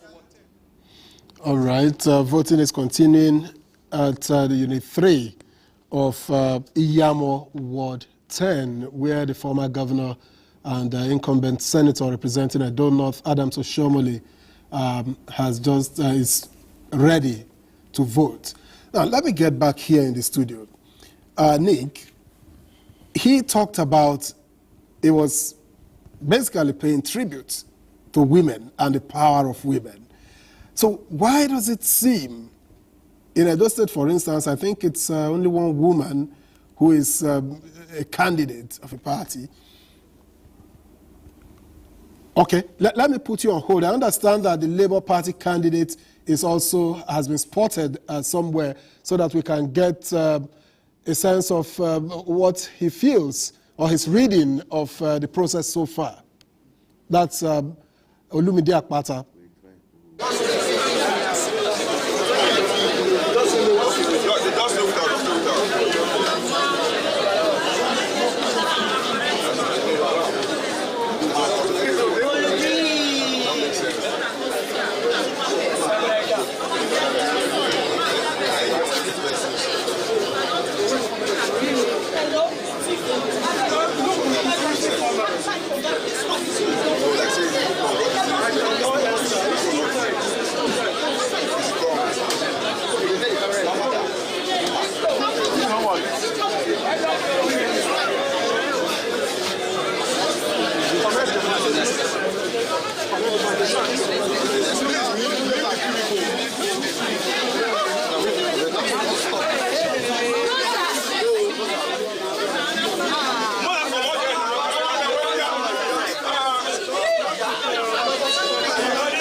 campaigning.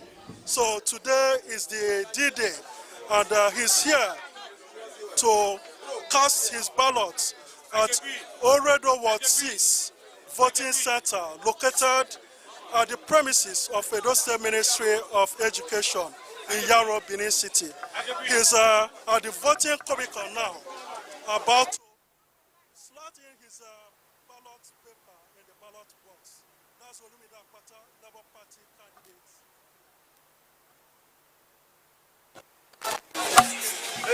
He has just voted. We will take him on interview now. The pull out tomorrow will go interview.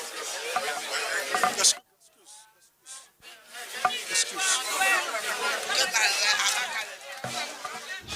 All right, our correspondent and perhaps other journalists are trying to get attention of the Labour Party candidate Olumide Akpata, who has just been spotted casting his ballot. And that shows that we are making some progress. We'll get to the others, I'm sure, when we have them. I don't know if it's ready. Yeah, he's about to speak.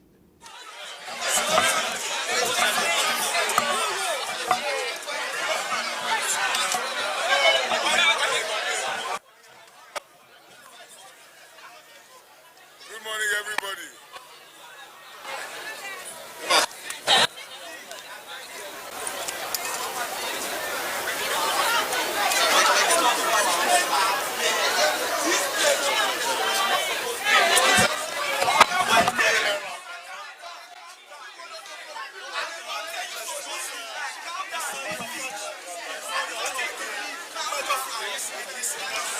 Yes. I'm still trying to make my own conclusions. I only just got here. I'm going to go around, but for my own process, it was seamless. The machine worked. I was captured. I picked up my ballot paper. I went into the booth. I thumbprinted where you will imagine I will thumbprint, and I stuck it into the ballot paper. So that went well. I'm hopeful that that is the experience of every Edo voter. I'm not going to conclude that that is the experience of every Edo voter until we start to get the feedback. We're getting some concerning feedback from around the state, but I'm not the kind of person who's going to make any statements until I verify the sources of my information. So it's early days, or should I say, it's still early in the day, and we will be observing the process as we go. At least we have crossed one hurdle. I have voted, and I'm hoping that our supporters will all be allowed to vote, and that their votes will count and be counted. Thank you.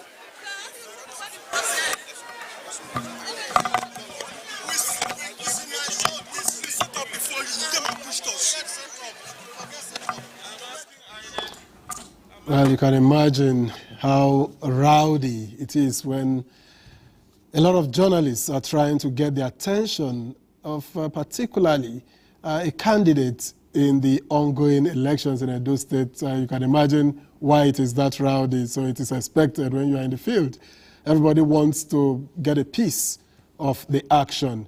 Anyway, before we come to talk about the Labour Party candidate and what he has said, I understand that our correspondent, Rosemary Omani, is at the Edo State Police headquarters to join the patrol team as it sets out to monitor the voting exercise. And meanwhile, Rosemary Ibrahim captured the APC candidate waiting to cast his ballot.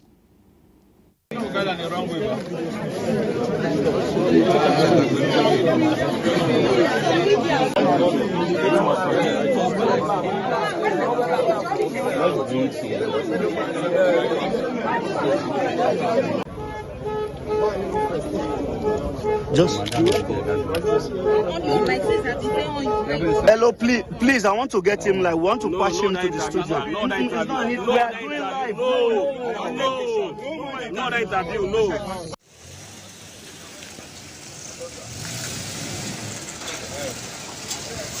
The much awaited Edo governorship election is already here with us. As the people go out to exercise their franchise, one thing they don't want to joke with is the security of their lives. With what we are having on ground, large number of police officers setting out to go to field to make sure there is orderliness throughout the voting period, and most especially the security of the voters. DIG Frank Mba is on ground to lead the team. And from the police headquarters here in Benin City, Rosemary Omani.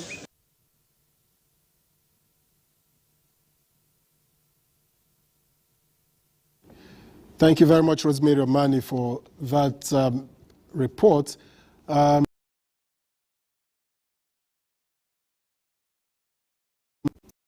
Is going on in the field, which is what we had been told by the police that they will do. 35,000 deployed. The Police Service Commission will also be on ground to monitor the police officers and their conduct in this whole process, and then the team led by DIG Frank Mba to also look around and be sure that all is well in terms of security. But accreditation has since commenced in Akoko Edo local government area. Can we get details of that at the moment?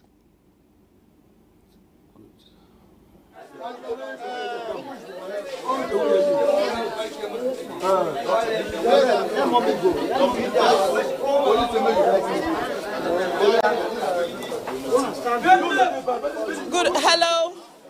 Hello, welcome to Ekpon in Igwebe, local government area of Edo Central.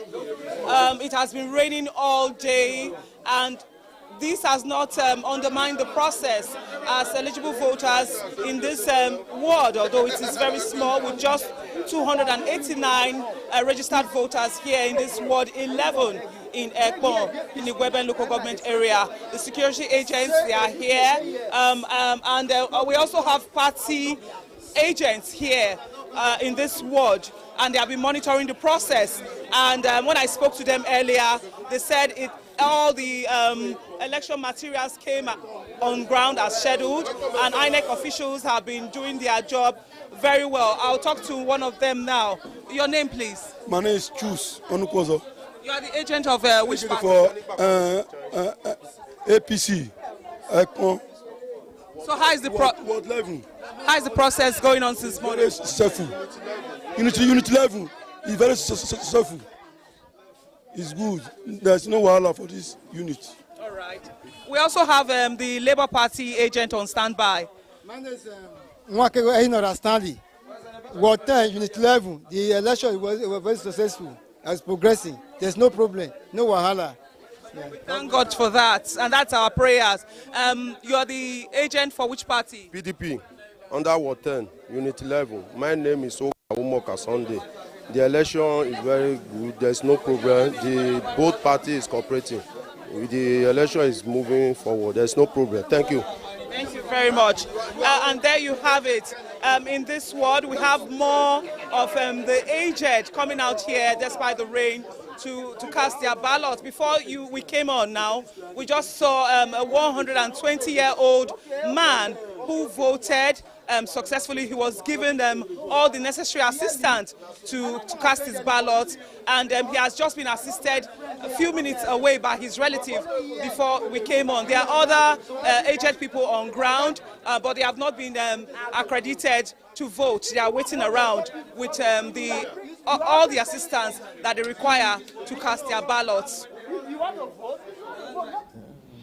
All right, thank you very much. We did talk about, but this is Ekpo in Igwebe, Edo Central, as we've been told. So voting is ongoing, and particularly the reporter talked about the aged, and someone at the age of 120 still able to exercise his franchise, come out to do all the trouble of voting. Isn't that amazing? It is. But these are, earlier, Nick, I was trying to engage you on, women. Yes. I was trying to engage you on women before we had to take that report, but I still want you to hold it on because I've been told now that we have the APC candidate, Senator Monday Okpebolo, casting his ballot in Ward 2, Unit 1 in Udomi, Wesa, Irua, Esan Central Local Government. Let's take that.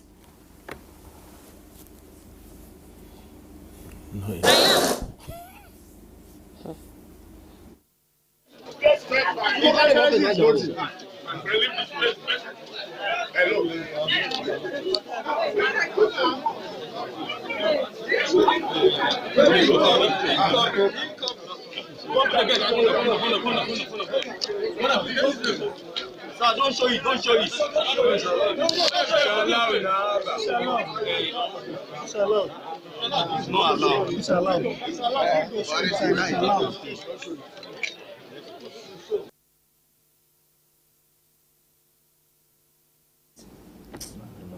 All right, just a glimpse of the APC candidate, Senator Monday Okpebolo, trying to cast his ballot.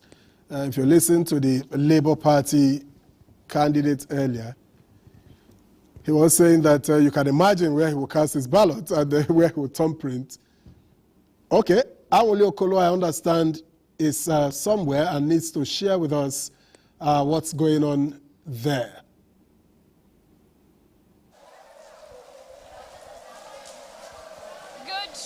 Morning again.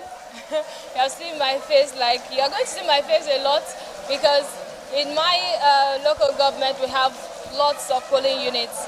I'm currently at Aduwawa Ward 4, and in Aduwawa Ward 4 we have about 70 polling units. So this where I am right now has Ward 6, 7, 8, 9, 10, and 11.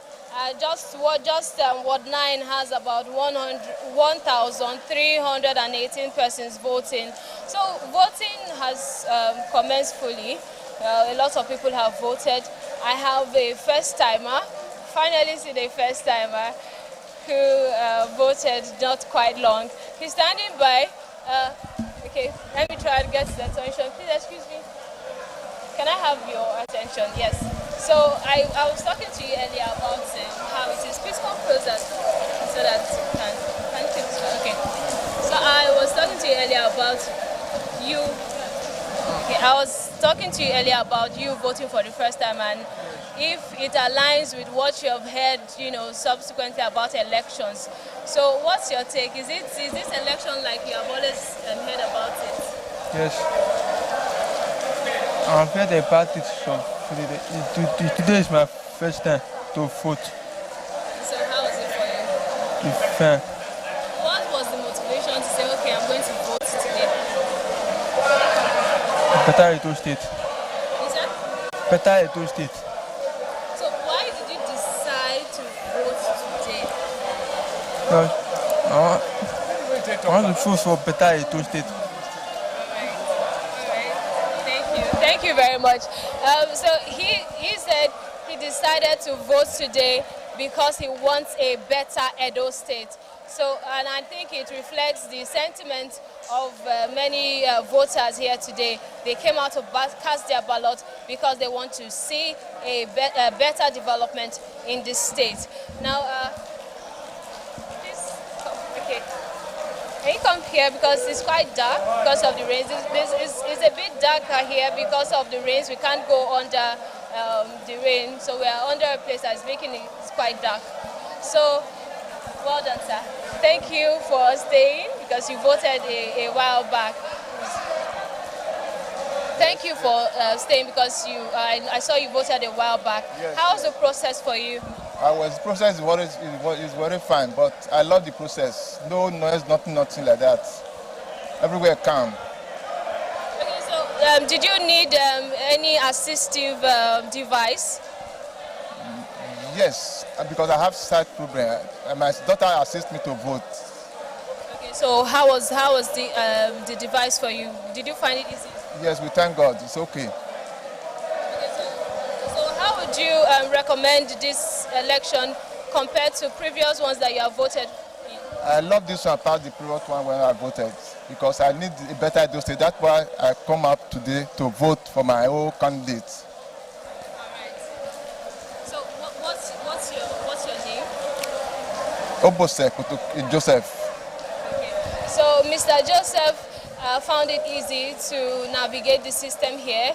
He didn't have any complaints, and it's kind of reflective of progress made by INEC officials and INEC, the commission, to make sure that the process is smooth, free, and fair. And it is also, these two people who have spoken reflects the feelings of many voters here who are just calm, sitting, and chatting and casting their ballots without any frenzy. Something was striking for us earlier because we saw an elderly man who came with his grandchild. He's standing by. I don't know if we could quickly take him up. Hello, sir.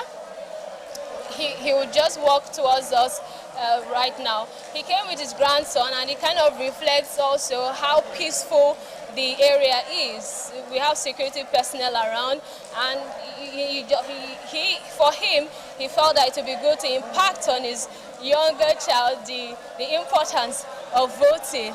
Good morning, sir. Good to have you here. So please, can we come forward so that we can see your little son here? So I was just sharing with the viewers how that you said to me that you came with him, to instill in him, to show him the importance of the election. So why was that priority for you? I decided to come with my grandson for him to know that we are in democracy. Voting is power. Voting, for you to know how to election is, you have to be voted and have to vote the right person in the seat. So I decided to take him along so that he will see the pattern of democracy, what we enjoy in democracy. That's why I took him along. So how's the process been so far? Well, the process has been peaceful, smoothly. It's only the turn-up is not a bit encouraging. We don't know. Let's wait after this rain. Let's see whether people will turn up. Okay, so this crowd that we're seeing is not even as reflective of previous. This crowd you are seeing, you cannot compare it to the previous election which we have been doing in this arena. So could it be because of the rain, or it's just starting anyway? That's what I'm thinking, that it will be the cause, because normally if there is any election in this venue, you see crowd, you see people, you see people pushing people to vote. But today is just a normal thing. You just go there to vote the person in your choice and then leave. Okay, so the turnout might be because of the rain, or maybe because of the seamless ways going. Usually they will have to queue for long, but it's just seamless. People are voting, leaving, voting, leaving. But I'm sure the time will tell how the turnout here eventually goes. But for what we've seen, there's been no lull in the process. It's just been smooth so far. Thank you very much, Anwuli Okolo, for that update. I think I particularly enjoyed the man who came along with his underage child just to begin to show him the process of democracy. Well, I understand that Fisayo is standing by in Benin. I'm not sure from where exactly. Fisayo Gufu, if you can hear me, are you ready to update me politically, if you understand what I mean? think you are doing a great job. I think you are doing a great job. I've been in the Benin studio, but it's quite instructive for you to know, culturally, I'm sure you will know that the slogan here in Edo State is Edo Isiagbon. It is the center of the world. And when you look at it in terms of what is happening, the eyes of the world really is on Edo State at this time because of what is happening. The thumb is meeting the ballot paper, and that means that the destination of state for the next 4 years will be determined by the people of this state in the next few hours. Now, 2.5 plus registered voters, 18 local governments, 17 candidates. There's a meeting of minds to decide this destination. I want to engage you and your guests there because I see that you have been having fun. So many thanks to our guests over there, Mr. Nick Dazang, Madam Nkem, of course, who has taken over that position you used to be in, and of course, Ahmed Saju over there. You've seen what is happening. The rain has not deterred a lot of people in some centers, and you will know why, because it seems to me as if Edo Central is an area of interest as far as this election is concerned. Naturally, because that zone believes that it should be given the choice this time around. So perhaps you see more enthusiasm there. In terms of numbers, Edo South is larger than both the North and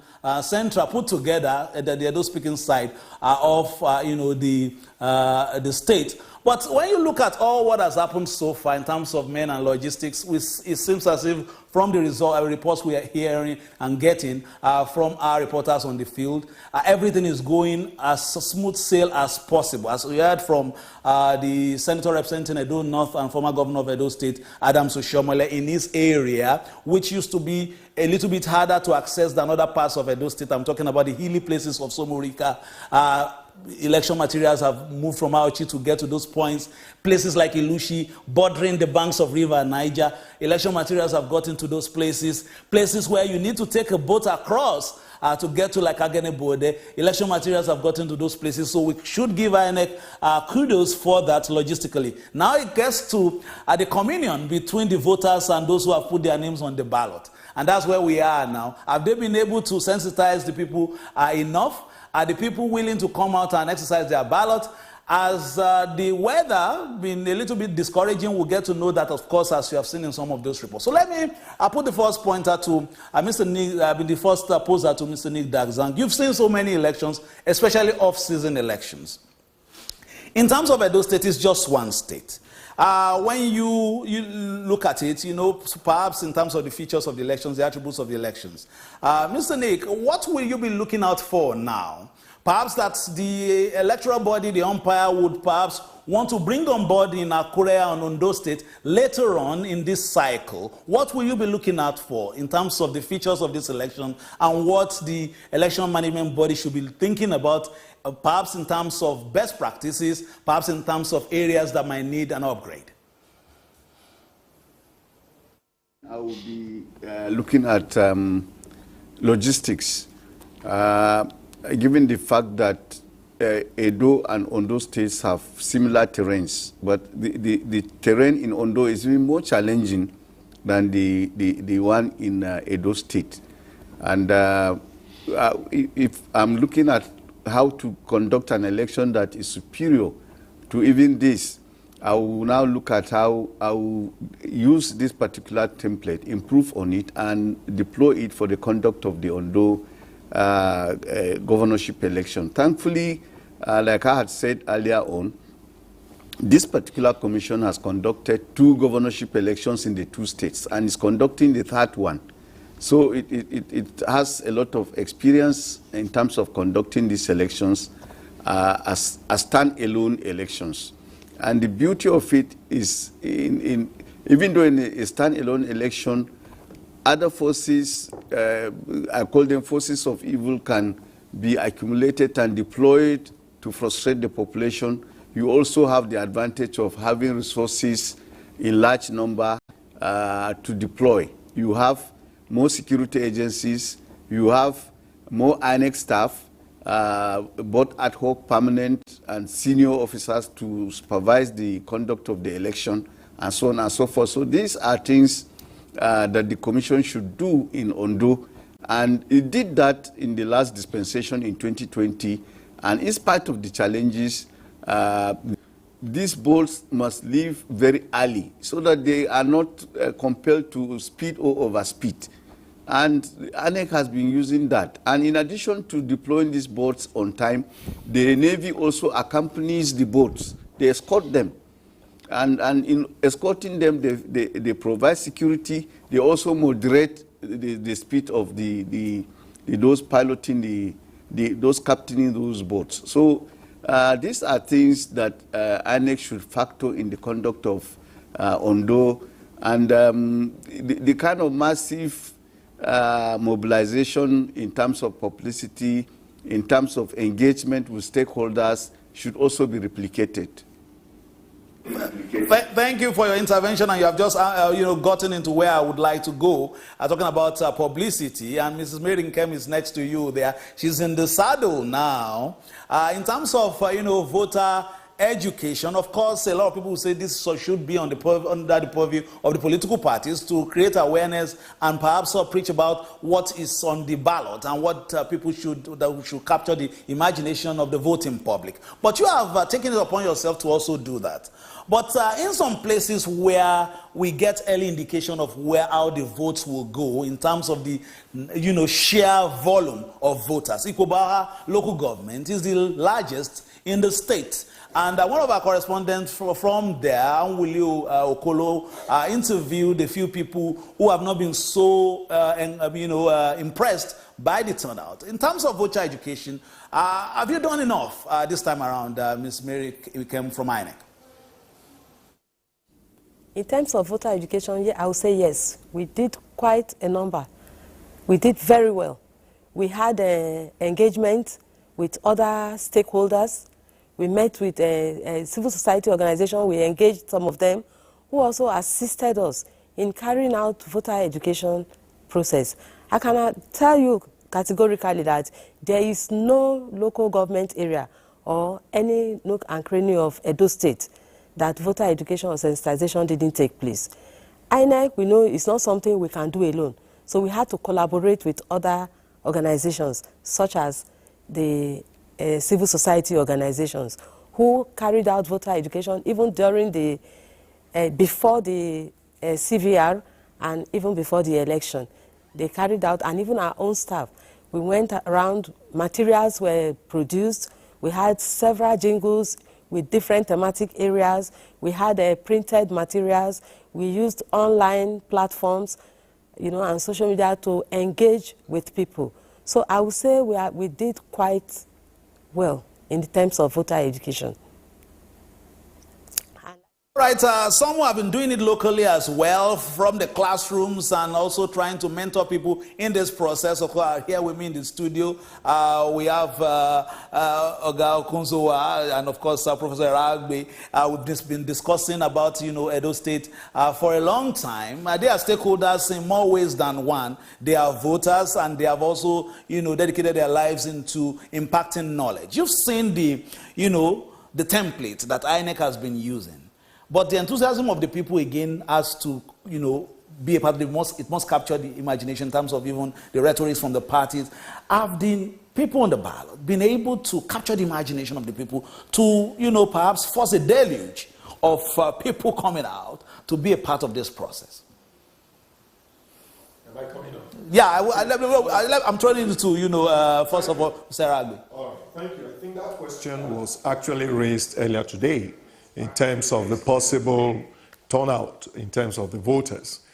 In terms of this particular election, for example, I would say, as you rightly observed, being one of those that has always been active in sensitizing our people through lectures, public lectures and seminars, that a lot of mobilization went in as far as this election was concerned. In this regard, we find that the political parties were around through the media, through their campaigns, and all of that put together. And so to that extent, I would say they have done their bit in terms of convincing people to come out to vote. The real question that normally comes out, and I think that point was raised earlier on, is are people motivated enough to sacrifice their comfort to face the challenges, maybe the natural one that is in place today, that is like the rainfall, to say, I must go and cast my vote. I think that our people, we may have to wait eventually to know what the turnout in terms of figures are. Because I wouldn't say that Nigerians always wait for the last minute. You find out why some are saying, let those that want to vote first go, I will go later on. So there is the hope that there will be an improvement as far as the turnout is concerned. And of course, in this regard, the political parties are expected to have mobilized their supporters. The question is often raised, what is mobilization in our context here? Is it money? What are you supposed to give to somebody to now leave his home, to say, I'm challenging the reins, I'm going to overcome, and I must go and cast my vote? Then, of course, there is the role that, as Madam mentioned just now, the civil societies have always been playing in terms of trying to highlight the importance of voting, the importance of democracy. I think more of that should be done in the future. And as I have said, it's almost a national issue in terms of the turnout. You always have the last general elections, for example, we had close to 90-something% in terms of people that collected their PVCs and all of that, all the voting cards. But at the end of the day, we were amazed in terms of what the turnout really looked like. And so today also, whatever is happening, for me as a person, mobilization has taken place, campaigns have taken place. INEC, as we have been told, has provided the level playing ground for everybody to go and exercise his or her vote. And if at the end of the day, what we get is not as we expected in terms of heavy voter turnout, the figures that we get, eventually we decide who will be the governor of the state. That's my position. Thank you very much, Professor Ragwe. Dr. Okonzwa, you are also a scholar. You must, perhaps come with some interventions as far as this is concerned. Of course, one major candidate we know from the south is the Labour candidate, but a lot of the candidates are from the central, and a lot of the deputy governors are also from the north. Perhaps could that affect enthusiasm? Because, of course, when we talk of the sheer number, we're talking of the south. But in terms of, the turnout, the enthusiasm could be in the areas perhaps that the candidates are more. Do you agree with this? Or perhaps it's still just because issues of the challenges of the weather, the vagaries of nature, and you're expecting that perhaps later on we're going to see the mammoth crowd expected in some of these centers? Well, it's been acknowledged here that there's still no threshold for the validation of any mandate. Even if 100 voters came out to cast their votes, the governor will be determined amongst those 100 voters. That's the point. But it is good for the legitimacy of whoever is going to emerge that you have the pluralism of votes. You have the quantity of votes that would, in the eyes of the people, say, yeah, this governor has widespread support, deep-seated support from those who voted into office. That is the issue here, really. Because the issue of the turnout, the quantum of it, and so on, will not matter at the end of the day. Today is the election day. As many as come out will determine who the governor will be. But for the political parties, it's their function, really. It appears that political parties are seasonal. When the election is about a month or two away, you see political parties, it's like that is actually when they begin to rise from their slumber. Whereas the work of a political party is a full-time job. You have to establish relationship with those who you wish to be sympathetic to your viewpoint. Your vision of society, you have to sell it continuously. So it's not a thing that you wait until this eve of election before you start. So because even now with the help of technology, you can actually reach people who are at home and urge them to come out to say, look, our party needs you. Come out, because you will have established a prior relationship with them. So we do hope as we march forward, as we begin to consolidate our democracy, most of these features will come to the fore as well. But for me, as a citizen and a potential voter today, what I expect is that all the players should play their roles. There shouldn't be any violence or any confounding influence in today's election, so that whoever is going to be announced by INEC as our governor-elect, we shall all have the moral obligation to support as our governor.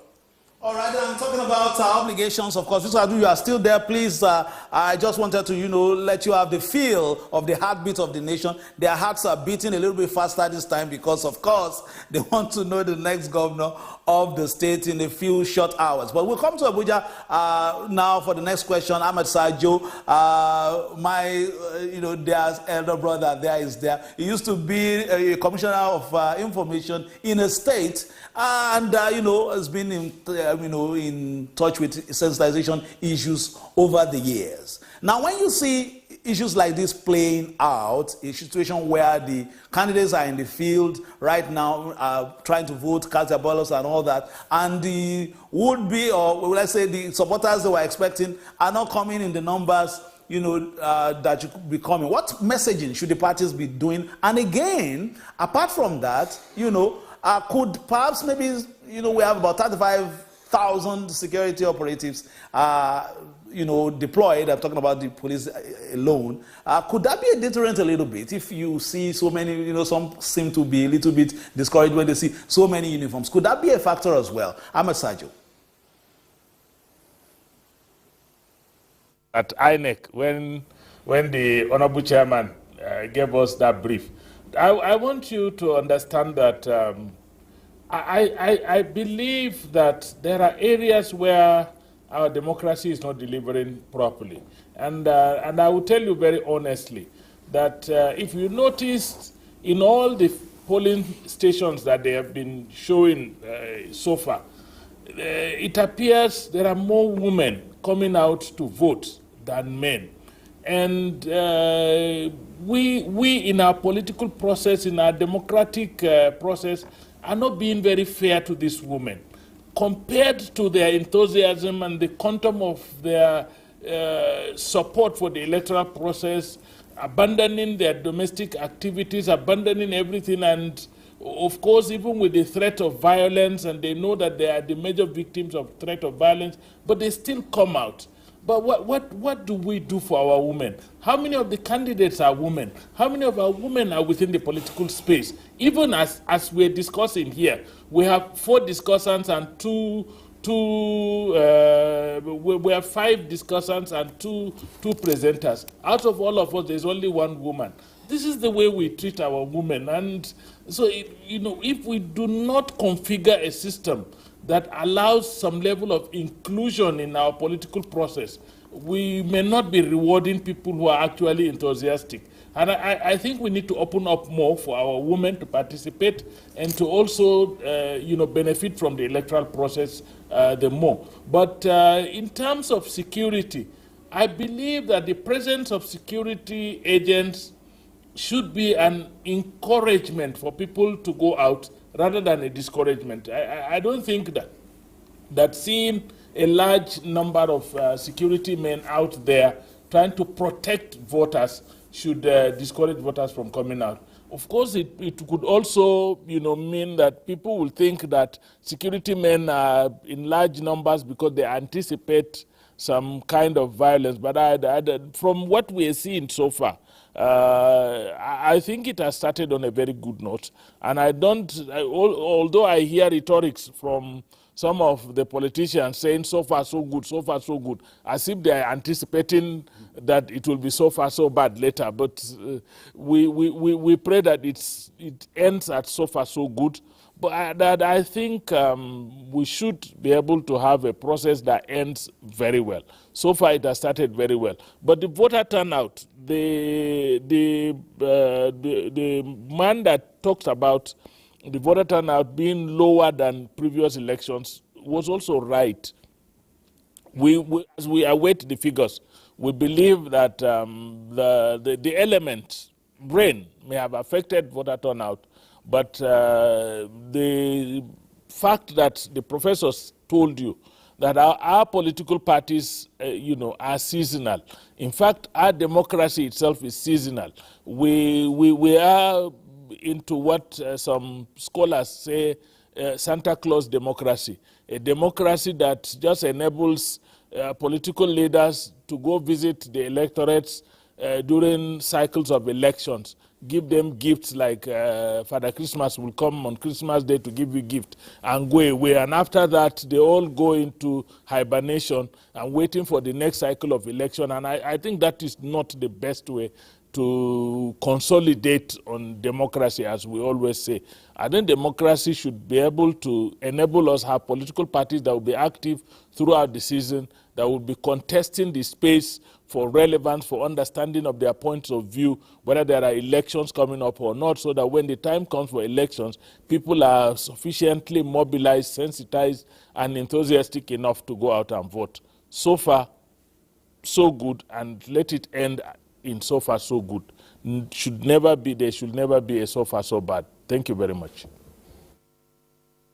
To the issue of women, I'm sure you will see that the set very shortly will also have that balance. In fact, we the men here this morning is just to balance it out, Mr. Ahmed Sajo. The Nigerian Television Authority has just been awarded by the National Council of Women Societies as the most compliant agency if it comes to women being on board. In fact, as I'm talking to you, the zonal director here is a woman. She's laughing, about that women inclusion you were talking about. 70% of the reporters you'll be seeing on air today are women. NTA is not part of that cycle you are talking about, but let me let it slide and move on to other stuff. So let's, still talk to the woman, the only woman on the set at this time to respond to a few things, talking about Ms. Mary Nkem in terms of what to expect in this election. We've seen the conduct of our young men and women, the corpers, youth corpers, who have been deployed on the field.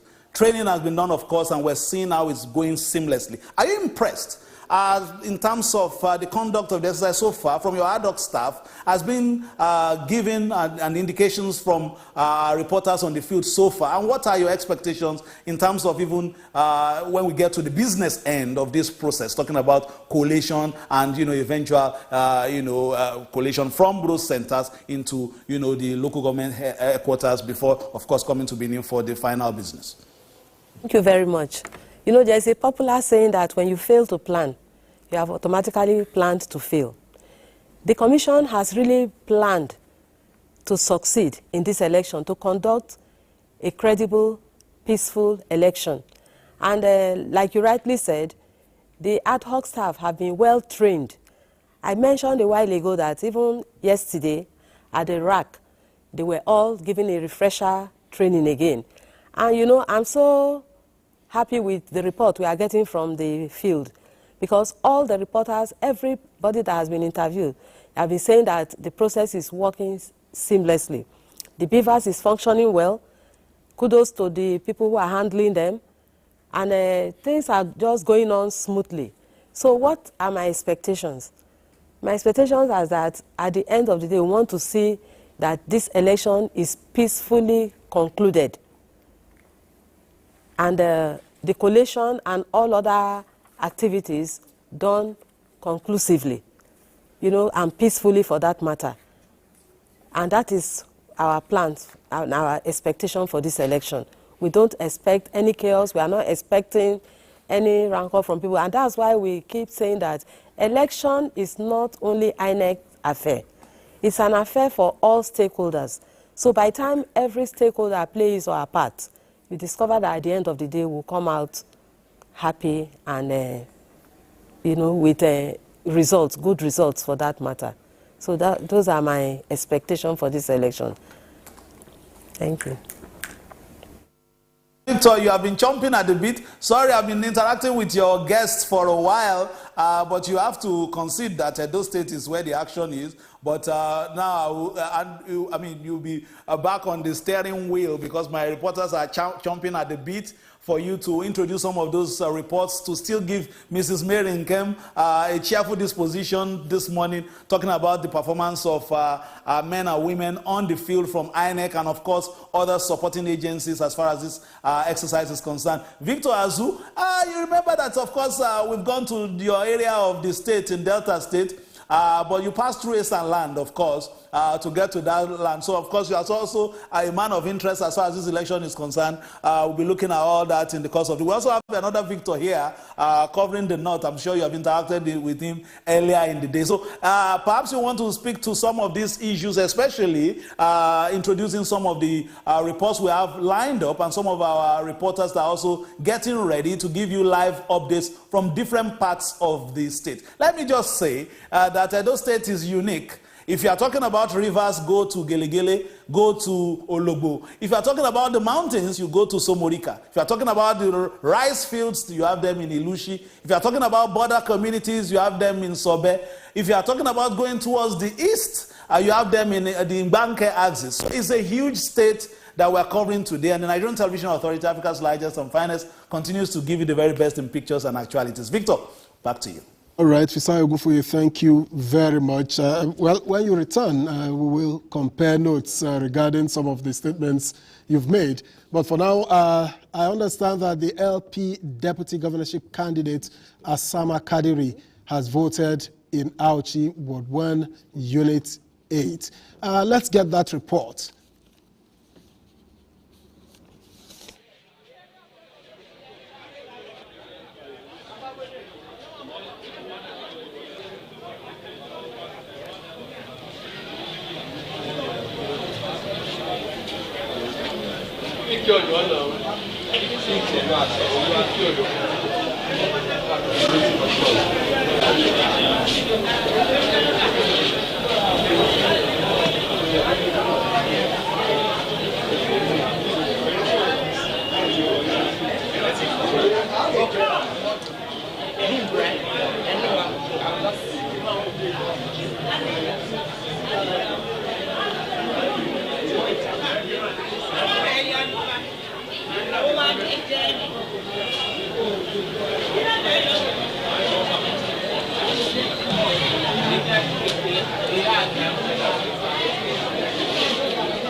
APC and their representatives are dishing out 10,000 naira to voters. So I hope that even at that, the people will understand that there's not much change and vote according to their conscience. If they decide to say their conscience, good luck to them. So we continue to watch the process. I am here now, and I will remain here until the voting process is over. Okay, that's the deputy governorship candidate of Labour Party, Asama Kadiri there, and voting is also in progress in Unit 8, Ward 10 of the Ososo Akukwedo local government area, as reported by Etayokai.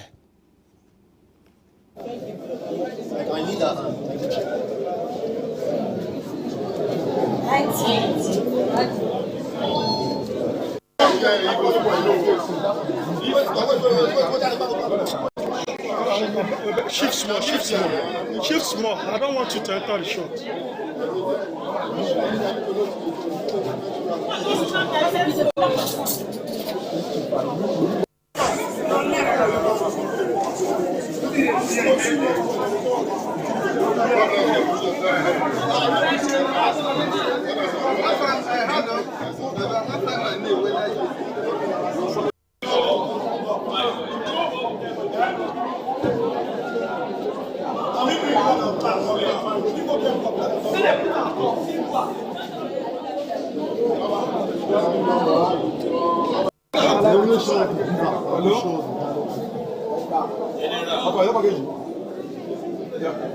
Don't wait.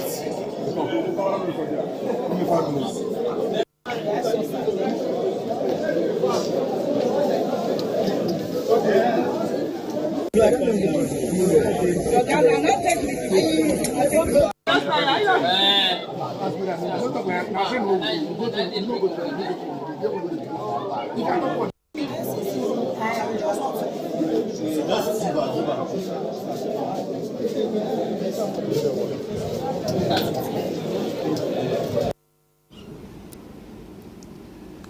Okay, and Informal car for Idaho, the headquarters of Uhunwode local government area, reports that accreditation and voting are going on simultaneously at Ward 1, Unit 6, Ogbe Primary School, Eho. It is just 30 kilometers from Benin, the state capital. Okay,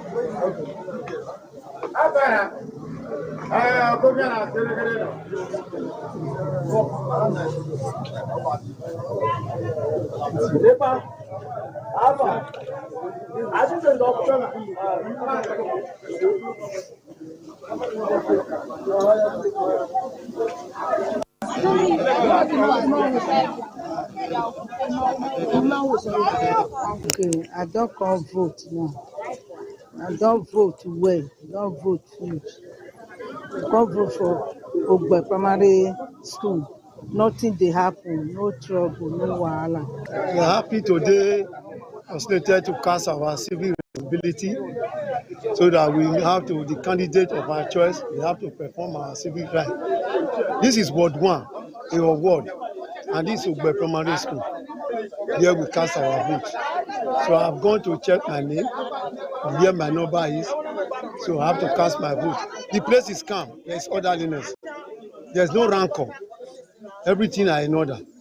We have to thank God. It's only the weather initially, the rain, but in spite of the rain, it has subsided. We are still around to. All right, and Eugenian, the BC reports that at Unit 11, Ward 5 for Redo, accreditation and voting are going on simultaneously in a peaceful and orderly manner. So far, the Beavers is functioning well, and some of those who have voted have gone home while others remain waiting.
All right, we've seen some of the happenings in the field, and of course the rain is also there, which is likely to be an impediment in some areas as it is. Ahmed Saju.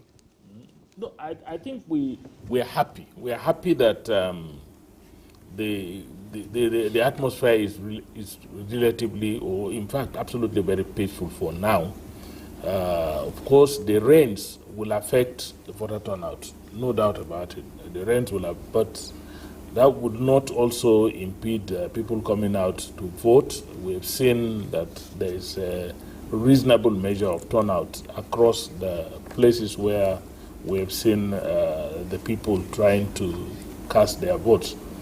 What is important at this point in time is for us to ensure that the peaceful nature that we are witnessing presently continues till the end of the day.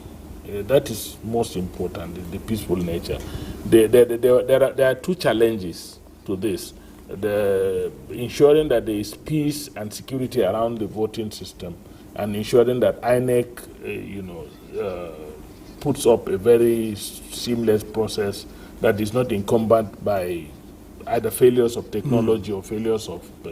We have seen so far that INEC has performed beautifully. We've not had one story now of beavers failing and technicians not being able to rectify it. We have not seen that kind of a thing. We have not seen even the model of when they splitted polling units earlier, in previous elections, where people did not even understand and they were going to where they used to vote, and then they've been moved to a new polling unit, and it created some confusion. In this case, we've not seen that happen.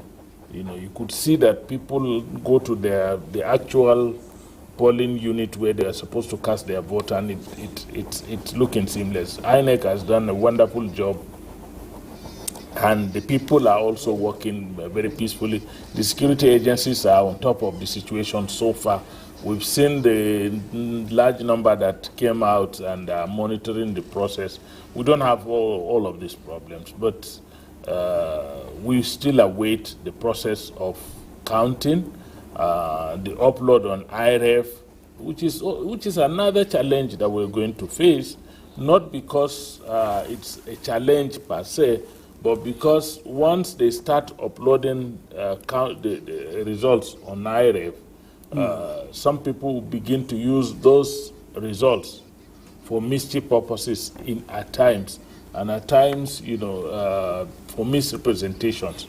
And so we expect that, these things do not create confusion within the process. But so far, I must say that INEC is doing a very good job, and the people are also doing a very good job. The security agencies are doing a very good job. We hope that we would have a seamless process, and at the end of the day, we would have cause to say, look, Edo had decided, because Edo has to decide today. All right, Edo has to decide today. Well, we will take a look at some of the demographics that will shape this election, the outcome of this election today. But I want to take a quick trip to Benin. I want to speak with Professor Ragbe again. And I'm looking at, many have described this as a three-horse race. And you look at the three candidates, when you talk about the three main political parties, the PDP, which has a former chair of the NESG, the National Economic Summit Group.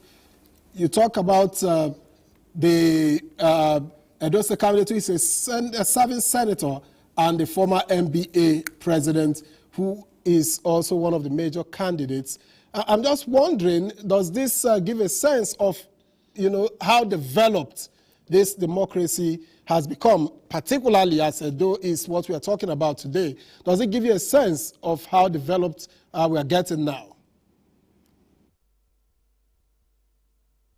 Thank you. I was just telling Fisayo that if given the opportunity, I will make a comment or two about women participation in politics and what actually happens when it comes to recognition later.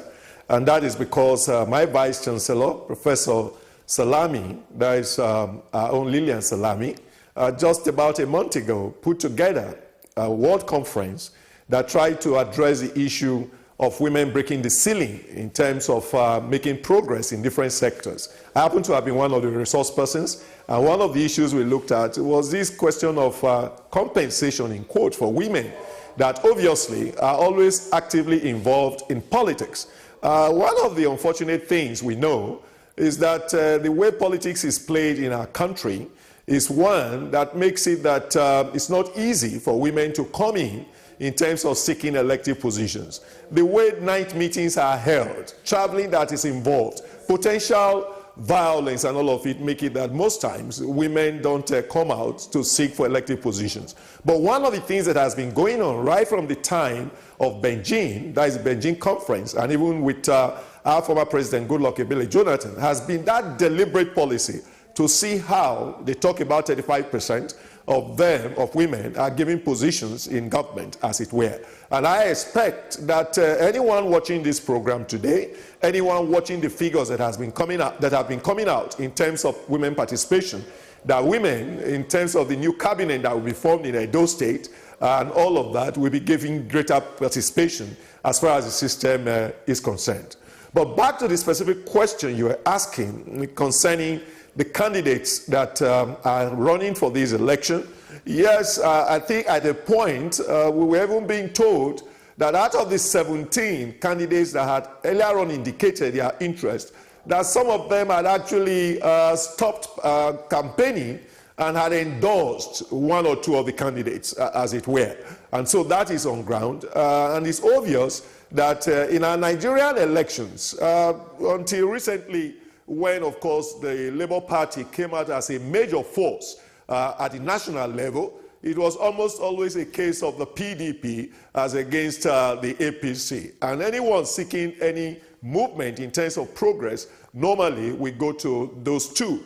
But the outing that came with LP, especially with Obi, as it were, has made it that the LP believes that it's a strong force, especially as it continues to align itself with the leadership, the political ambition of our own Peter Obi. On the specific candidates, yes, they are quite qualified, eminently qualified, as you have said. One of them who has been involved in terms of economics, in terms of business, in terms of management, and all of that put together. The other who has also been involved in politics, which is a major point, and of course is a serving senator of the Federal Republic of Nigeria. And we cannot in any way undermine the fact that Lumide Akpata, that is a barrister, who just not too long ago ended his position, that is tenure, as the president of NBA, that is Nigerian Bar Association, for the entire country. He has a clear capacity to really seek for elective positions, as it were. So I believe that the people of Edo State, in the last few months, just like Dr. Konzua mentioned just now, have been faced with a lot of campaigns in terms of mobilization, of trying to say, I am the right person to be given the mandate this time. And all I have been saying, and which is still central to democracy, is that for varied reasons, we have to be careful here. For varied reasons, people normally cast their votes. I've done some papers on this. And that is that sometimes just put it that somebody could just look at your face. Because you are handsome, because you are tall, you say, that is my candidate. Somebody will bring in the issue of ethnicity. Somebody will bring in the issue of religion. Somebody will bring in the issue of experience. Then somebody will bring in the issue of mobilization, as we have been saying. So at the end of the day, what is important is that the candidates that present themselves should be those that the people can critically hold accountable in the future in terms of their performances. So for Edo State today, that the three are the front runners, with due respect to the others that had already indicated their interest and their names are on the ballot, it is that the people will have to make a critical choice, and a lot of dynamics will determine who at the end of the day will emerge the governor of our state. And those dynamics, I'm sure we'll be looking at them later. In this state, we can't run away from the fact that at some point there was this mobilization along the line of zoning. I was at the national conference in 2014. It was a major issue that was being discussed, but we know it's not constitutional, so it is more of sentiment, as it were, to raise such an issue when it comes to how people and who should be in position. And so such matters will come into play where some people will decide. Then they are talking of experience. People will also be asking who has the capacity from his former activities and her activities, because there is a lady candidate in this election, whether the person is the one that can be entrusted with the very, very complex management of a state like Edo State. Because we are not too boastful about it, but the reality is that in terms of enlightenment, in terms of asking questions, Edo State stands as one of the states in the forefront, because our people, remember, this is the original city, Benin City, the Benin Kingdom, whose artworks are still in museums all over the world today. Our people are enlightened enough, and we believe that they will make choices today, or they will make a choice today, because it's only one you have to vote for, whether it is this individual or not. The last point I want to raise at this point is that one of the things that has worried us as analysts and scholars and all in our politics is the seeming lack of ideology and differentiation between the political parties in our country.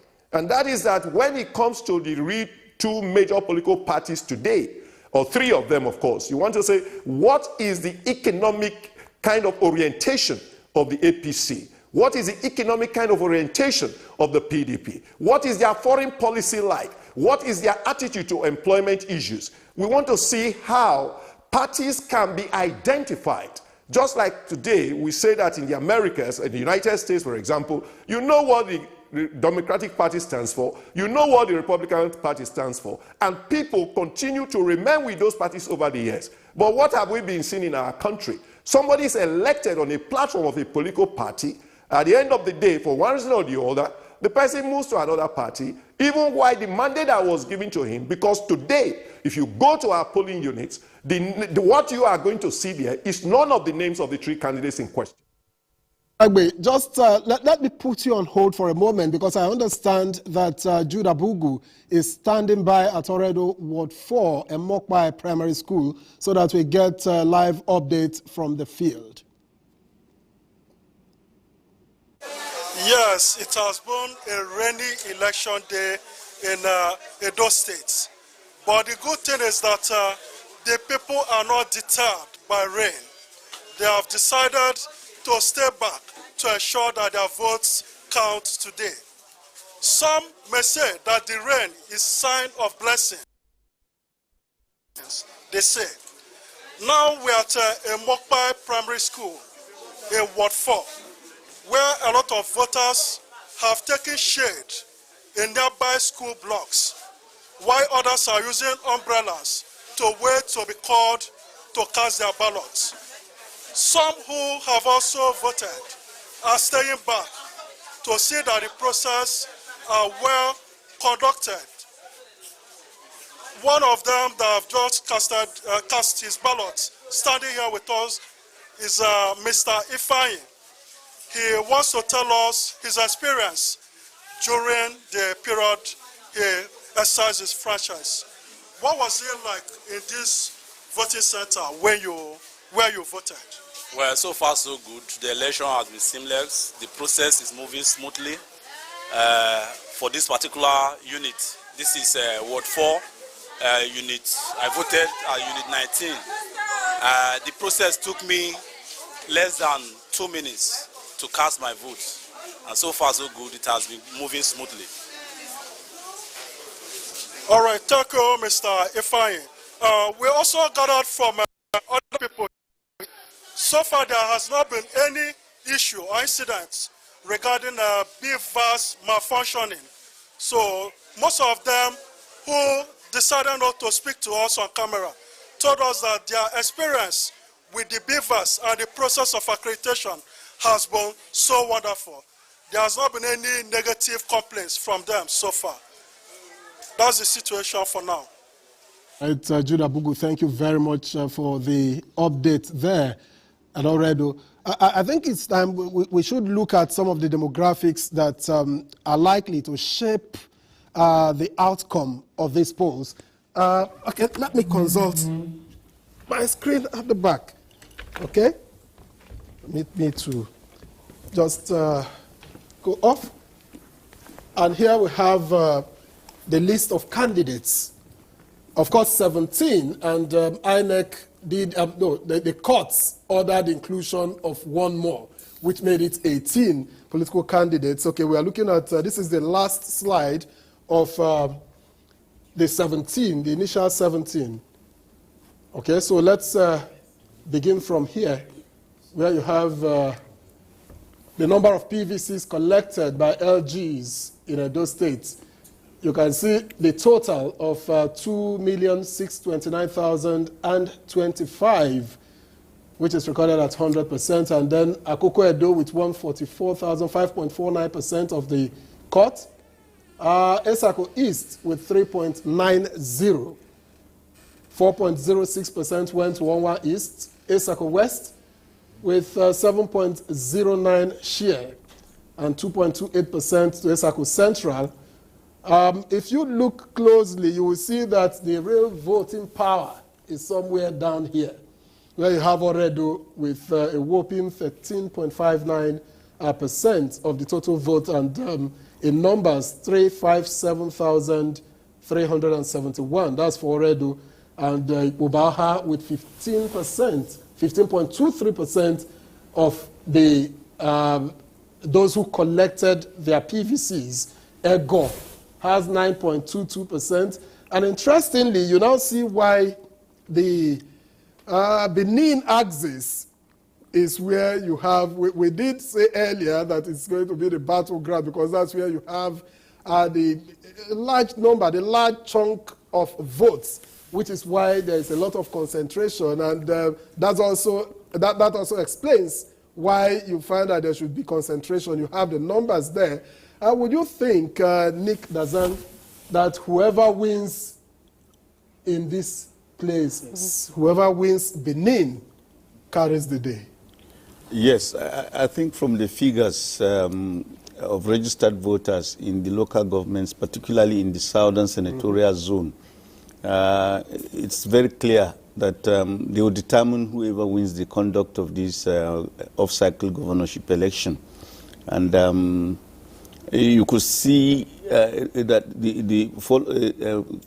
coming hot on the heels of the southern senatorial zone is the northern senatorial zone, while the central senatorial zone keeps the rear in terms of total number of registered voters. And that explains also why the contestation was a bit more testy and severe in the southern senatorial zone.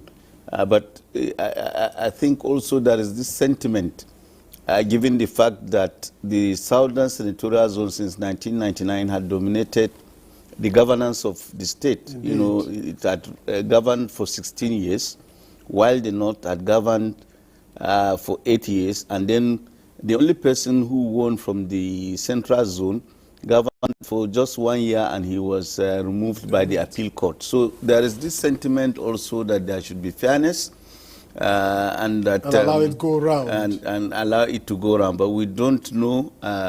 It's premature as at now. It's preposterous for one to say how things will pan out until the returns are made.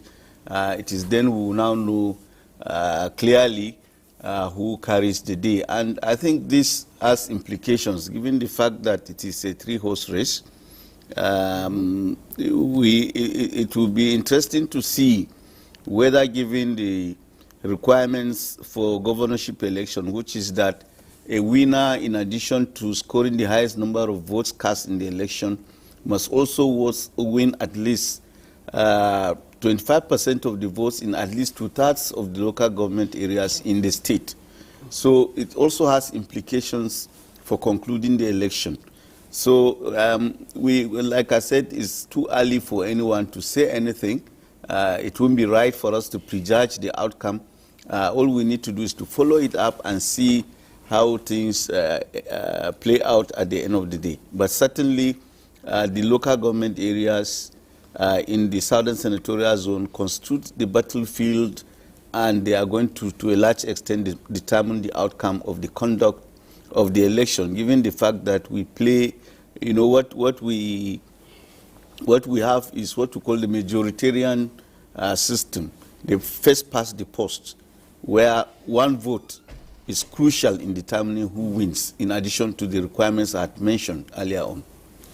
All right, thank you very much, Nick Dazang. I was going to ask Ahmed Sajo. Yeah. Now, in the spirit of making it go round, it may appear that of the three major political parties in this race, as we have since been told that it's looking like a three-horse race, you find that two are from the Asian area.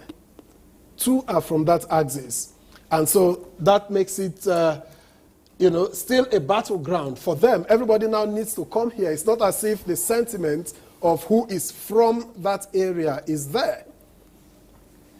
The sentiment isn't there, so you need to contest for it and you know, try to win the votes from there so that you determine who pulls it over there. Even though from this end, you find that the smallest votes are here.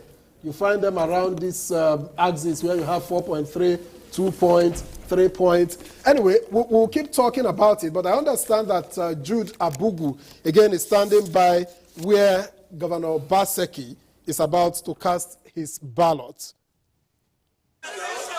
Any moment from now, the state governor, Godwin Obaseki, will be casting his ballots.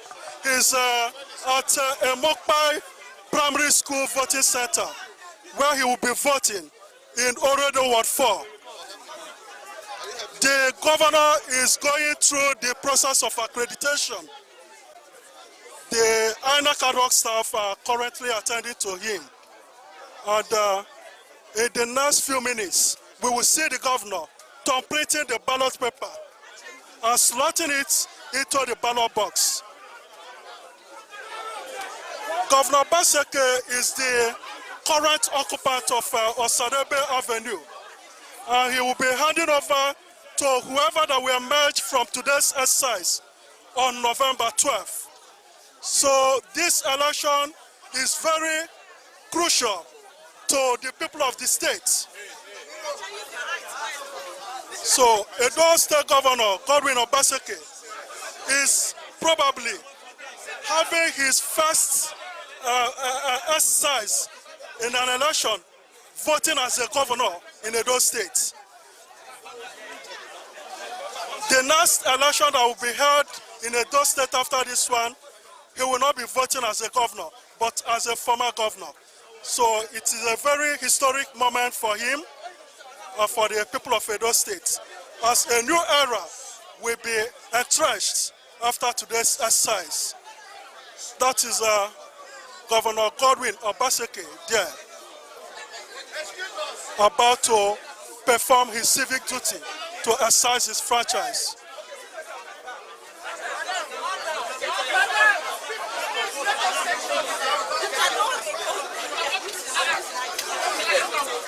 The last time, please. Sorry for that information I gave earlier. I mean, Governor Godwin Obaseki will be voting as a governor. This will be the last time he will be voting as a governor. The next election, he will be voting as a former governor. So it is a very important moment for him and for the people of Edo State, as we await a new era that will be entrenched after this exercise today. Any moment from now, he will be speaking to journalists. So we will join others to hear his comments as he has just voted. All right, Governor Godwin Obaseki has left the voting cubicle. He's stepping out from the polling booth where he voted and being escorted by his security aides and other security agents attached to him.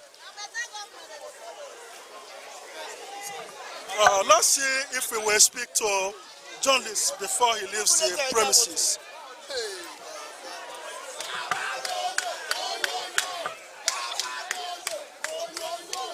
It is also important to let you know that Governor Godwin Obaseki is from Oredo local government area.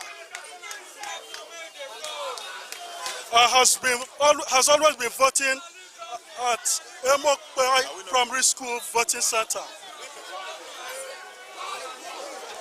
So today he has done it again. He has voted again.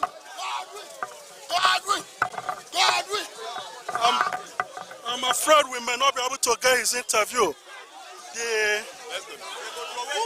Let's see how it goes.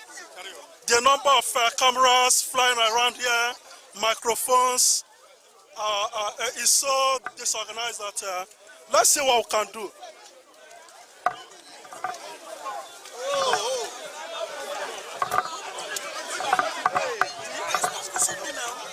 You guys organize that.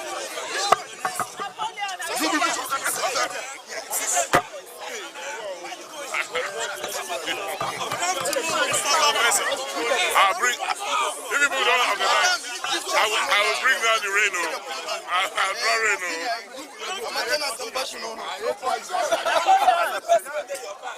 Yes, go ahead. Are you? Napoleon, are you ready? Are you ready? Sir, Yes. you have done what while you performed the exercise, you have voted, right? Yes. What's your impression? What's your impression about the turnout and whatever it is that's on ground? I don't know how far. I don't know if you are satisfied with all what INEC has done so far. You can see, in spite of the inclement weather, you can see the turnout. People have come out. You can see the enthusiasm.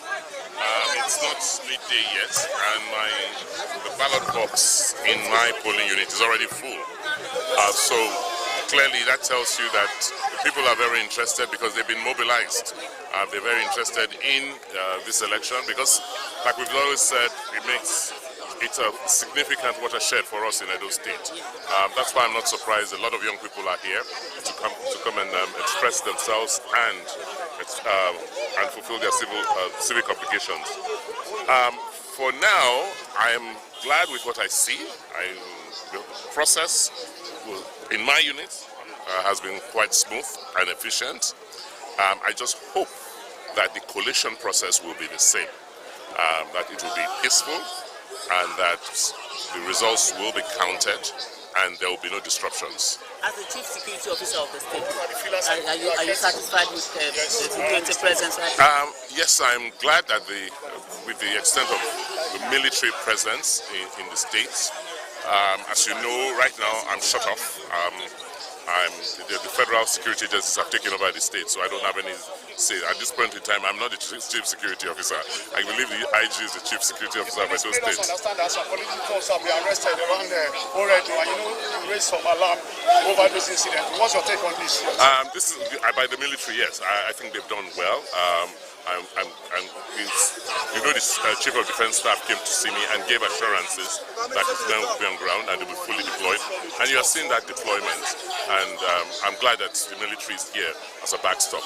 But clearly, we're not too sure what the police is doing.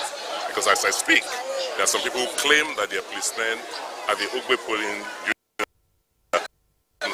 field today, trying to arrest people on election.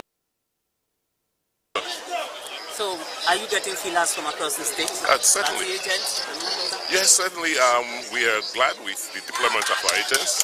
You know, our situation room is open, and we've done the calls around our 5,000 or so agents, almost 5,000 agents this morning, to just check on the situation of it. So we're very ready for this election. The party is hopeful, right? Well, tell you, it will be strange if the people's will is not expressed, and I pray that is not the case. Whatever the people want, however they've expressed themselves, should be the outcome of this election. It's not predetermined by anybody. Thank you, sir. Thank you. Thank you.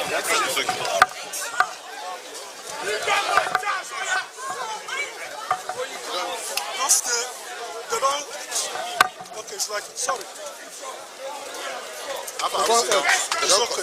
I don't know if they're still on you, but the call has ended. Still be on you, sir.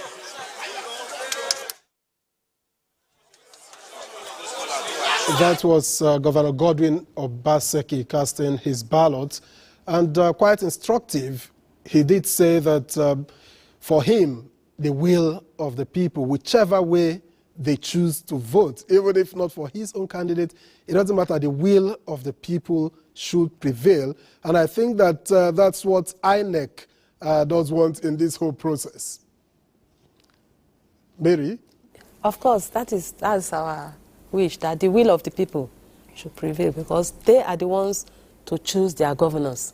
Like I said before, my chairman repeatedly has said it, that the commission is not a political party, and we do not field any candidates for election. So which means whoever emerges as the candidate is the people that is the one that the people have chosen, and that is the person that will become the governor of Edo State after this election. All right, and after this election, Ahmed Sajo. Yeah, I think the dynamics are very, very, very clear. You know, of the three front runners, two are from the central. Yeah. So the central, you know, it's going to be a hot battleground. It has the least number of votes, but because two of the candidates are there, it's going to be really very, very tough in the central. And then the southern, we have a candidate who is from the southern, and we also have the incumbent governor who has an interest in who takes over from him. And regardless of of course, he's being statesmanly by saying, may the will of the people prevail, but he has a candidate that he would want to take over from him. And so that will determine how much he is going to try to sway the voters in the southern to vote for his candidate. And then we have another powerful political figure, the comrade, former governor Adams Oshimole, who is equally, trying to see that the candidate of his own party, his own candidate, also wins. So the northern zone will to a large extent be determined by what the senator will be doing. So we are waiting, but definitely whatever happens in Oredo, Ego, and Ikpoba Oka will determine the outcome of this election. No matter how you look at it, the number of votes that will come out of these three local governments will to a large extent determine the outcome of this. But again, the framers of the Constitution were very, very careful not to create a situation where a local champion, somebody who operates in just one location, will be forced to rule over the entire state. There's a need for each of the candidates to get at least 25% in 12 of the 18 local governments. And so that makes every local government important in the election. And so the influence of the governor who is from the southern, the influence of Senator Adams Oshimole who is from the northern, will come to bear in trying to get their candidates to get the 25% required in quite a number of local governments within their zones. But importantly, the central would be a hotbed of context because two of the front runners are from that central. And then the southern, like I said, Ego, Ikpoba-Oka, and Oredo will determine who eventually emerges. These three, anybody who can sweep these three local governments can actually almost, go home and rest. And so that's why those three local governments are a strong battleground. And the incumbent governor coming from Oredo, we don't know how much of Oredo votes he is going to command for the candidates of his own choice. But we wait. One thing that is very, very key in this whole thing is what the professor said. The political parties in Nigeria are increasingly, becoming mere special purpose vehicles for people to win elections. There's nothing that distinguishes one political party from the other. Our political parties are just revolving doors. You can enter this one if you like, you can enter that one. In fact, sometimes our politicians, treat the political parties like motor vehicles in the motor park. When you get to this one and it's full, there's no seat for you, you just move to the next vehicle that takes you to your destination. Almost that's what we are doing now. That's why you see you elect somebody on a political party and he quickly moves to another political party and finds accommodation, meaning there is practically nothing you can pin on the political parties that makes them different. It's more of the interests of key stakeholders that determines the direction rather than the ideology or the political standpoint of the political parties. That is unfortunate, and that has stunted our democracy. That is one of the major setbacks of our democracy. Political parties are an important guardrail of a democracy. If you don't have a strong political parties, what you have is just a democracy that is identified by elections only. But all other aspects of the democracy that ensures participation, that protects persons' interests, that determine the direction of governance, you don't get it. And that's why you discover that in Nigeria today, There are no two PDP governors that are doing the same thing, or no two APC governors that are doing the same thing. It's like the personalities determine the direction of governance, rather than the political parties having manifestos, having ideologies, having directions, coming out to tell us exactly these are our economic policies, these are our foreign policy, these are our security policies. All their policies are the same. Everything they do are the same. And so this is really a major setback of our democracy. And so, like everything else, it is the key personalities that will determine the outcome of today's election. It's not the parties per se. It's the personalities that, control the affairs of the parties. You will find that it is a contest between governorship candidates, but it's also a contest between powerful individuals in the state who have interest in the outcome of the governorship elections. And we await. So when this, what we are praying for and what we are pleading for is that let the clash of egos of those powerful individuals not result at the end of the day in some clash or at least breakdown of law and order. That's all we're praying for. Let it go peacefully. Ahmed Sajo, thank you very much. Let me head to Benin, where Fisayo, I've been seeing Fisayo, flash like a spirit for some time. I don't know, Fisayo, you spent time walking in Benin. Well, I just went to school, so I had limited movement. But in your thinking, in your experience, in the field, on the job, and everywhere, would you say that the numbers here, already, Ikpobaha, Ego,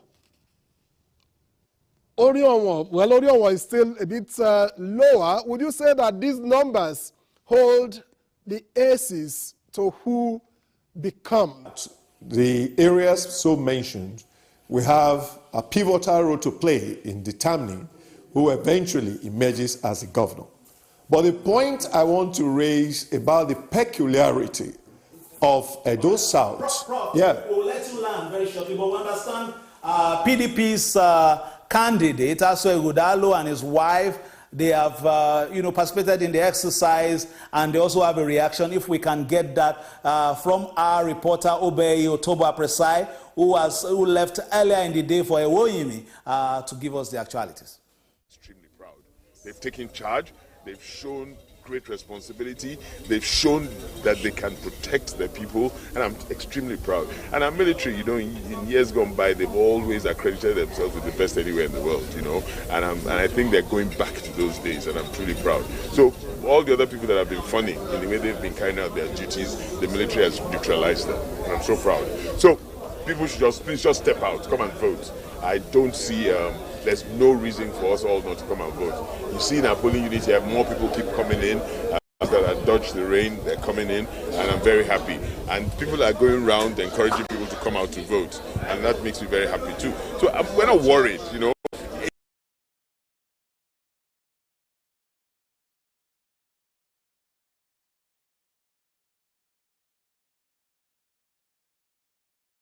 do for them by the grace of God if they give us the opportunity.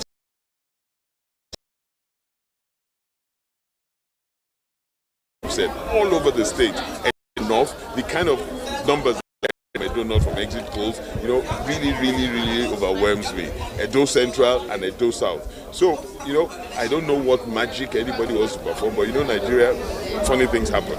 I don't know what magic anybody wants to perform. What they subvert. People keep talking about the ability to tamper with beavers, people will try. But if INEC is true to its reputation and its role and its functions, it won't happen. Because people can't come from outside to do these things without internal collusion. It's not possible. So if it happens, that means there's internal collusion. And like I said, the INEC chairman has assured and promised us that there's not going to be any such collusion in this process. Again, I believe him until he proves otherwise. So by and large, what time is it now? 12:20 today. We're confident, we're okay, we're hopeful.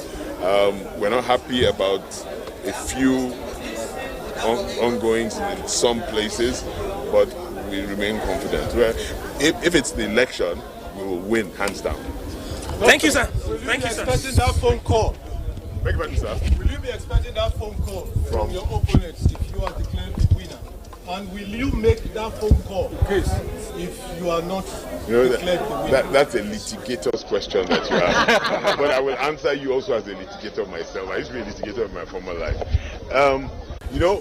I expect that phone calls will be made when people believe that the process has been free and fair. Okay? When people believe. For me personally, I will always make phone calls if I know the process is free and fair. But I know I'm the person that will receive phone calls. In a free and fair process, hands down, except something goes totally wrong. But God Almighty is in control. We believe in God. We know that God is in control. We know that God will take charge of everything that is happening here, and we are supremely confident. And so we're not worried. We're not worried. Thank you, sir. Thank you very much. AIT. Take it easy. Take it easy. Take it easy. Thanks, bro. All right, that was the candidate of the People's Democratic Party, Aso Ighodalo, talking about his reaction, of course, to the exercise so far and feelers is getting from the field as well. But there was a pertinent question. Will you receive, will you give? But he's ready to receive. Anyway, we move away from that and take the final closing remarks of our guests in the studio here in Benin, because we have some other guests, of course, who have come from the field. We'll give you a snippet of that, but let me, for your closing remarks, Prof, you were on the, you were talking and you were on a roll. Very quickly, just tell us about those places and then your expectations, and then we'll wrap up. Thank you. The point I was making, especially for our commentators from outside, is that a unique feature of these major areas is the cosmopolitan nature of the areas in question. And that is, it is in this Benin, for example, Oredo, that you have major groups. The, in quotes, Nigerians, because we are Nigerians, the Hausas, the traders, the Igbos, and all, they are all situated here. So when we are talking of the South, there is this diversity. You see, here we have the institution. We were talking, for example, University of Benin. There are diverse persons in those locations. So at the end of the day, I believe, I have agreed with you, that the numbers that will come out from here, we have a decisive role to play. But who will really get it as far as these areas are concerned is another matter. By way of a passing comment, is that we have been praising, from all the reports, the security forces, the INEC, and others. But let us always bear in mind those individuals that were saying, so far, so good, based on history, because I'm a historian by orientation, and I've written about elections in Nigeria, is that things can start well, but they must be managed effectively to the end. And that is that the key players, the officers that are involved, we've seen results before, results are declared, but what you get in terms of collation is a different thing entirely. So we're saying that as far as this process is concerned, it must be watched. Number two is that for the security, the beginning is not always the issue, it's how it ends. And that is because those that want to perpetrate issues that are not conducive for elections, we try to disrupt. We saw it in the national elections not too long ago, where all of a sudden, where the coalition was on, people came, ransacked the place, threw away everything that was done. So it is therefore necessary that there should be vigilance till the end of this election. Vigilance in terms of security, vigilance in terms of the performance of the INEC officials and all those that are involved. And what I must say is that presumption, based on who you think you are, that, oh, I'm the one that we get, is that politicians should be ready to know that at the end of the day, today, for example, there have been changes of factors that have made it that everybody, maybe that would have wanted to vote, will not go out to vote. Somebody that could have promised will not deliver. So these are certain possibilities that have come up. But I am praying as an Edolite that Edo will come out again as a sterling example to other Nigerians that when we get involved in elections, we can get it right. And the governor that will be in charge of Edo State in the next 4 years will really lead Edo State to be the heartbeat of Nigeria. Thank you very much.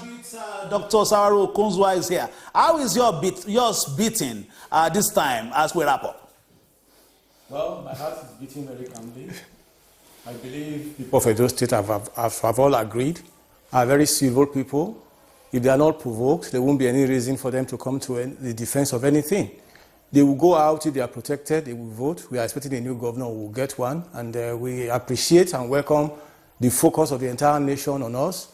And as a focus, they should also harvest examples from us, the way we are going to conduct ourselves in getting a new governor to govern our affairs. Dr. Sawaru Kunzua and his brother and Nedolite, Professor Edieragbe, many thanks, Wesley, for coming on the show. This is how we end this part. We will be getting another very important Nigerian who has been traversing the entire state very shortly, talking about DIG elections.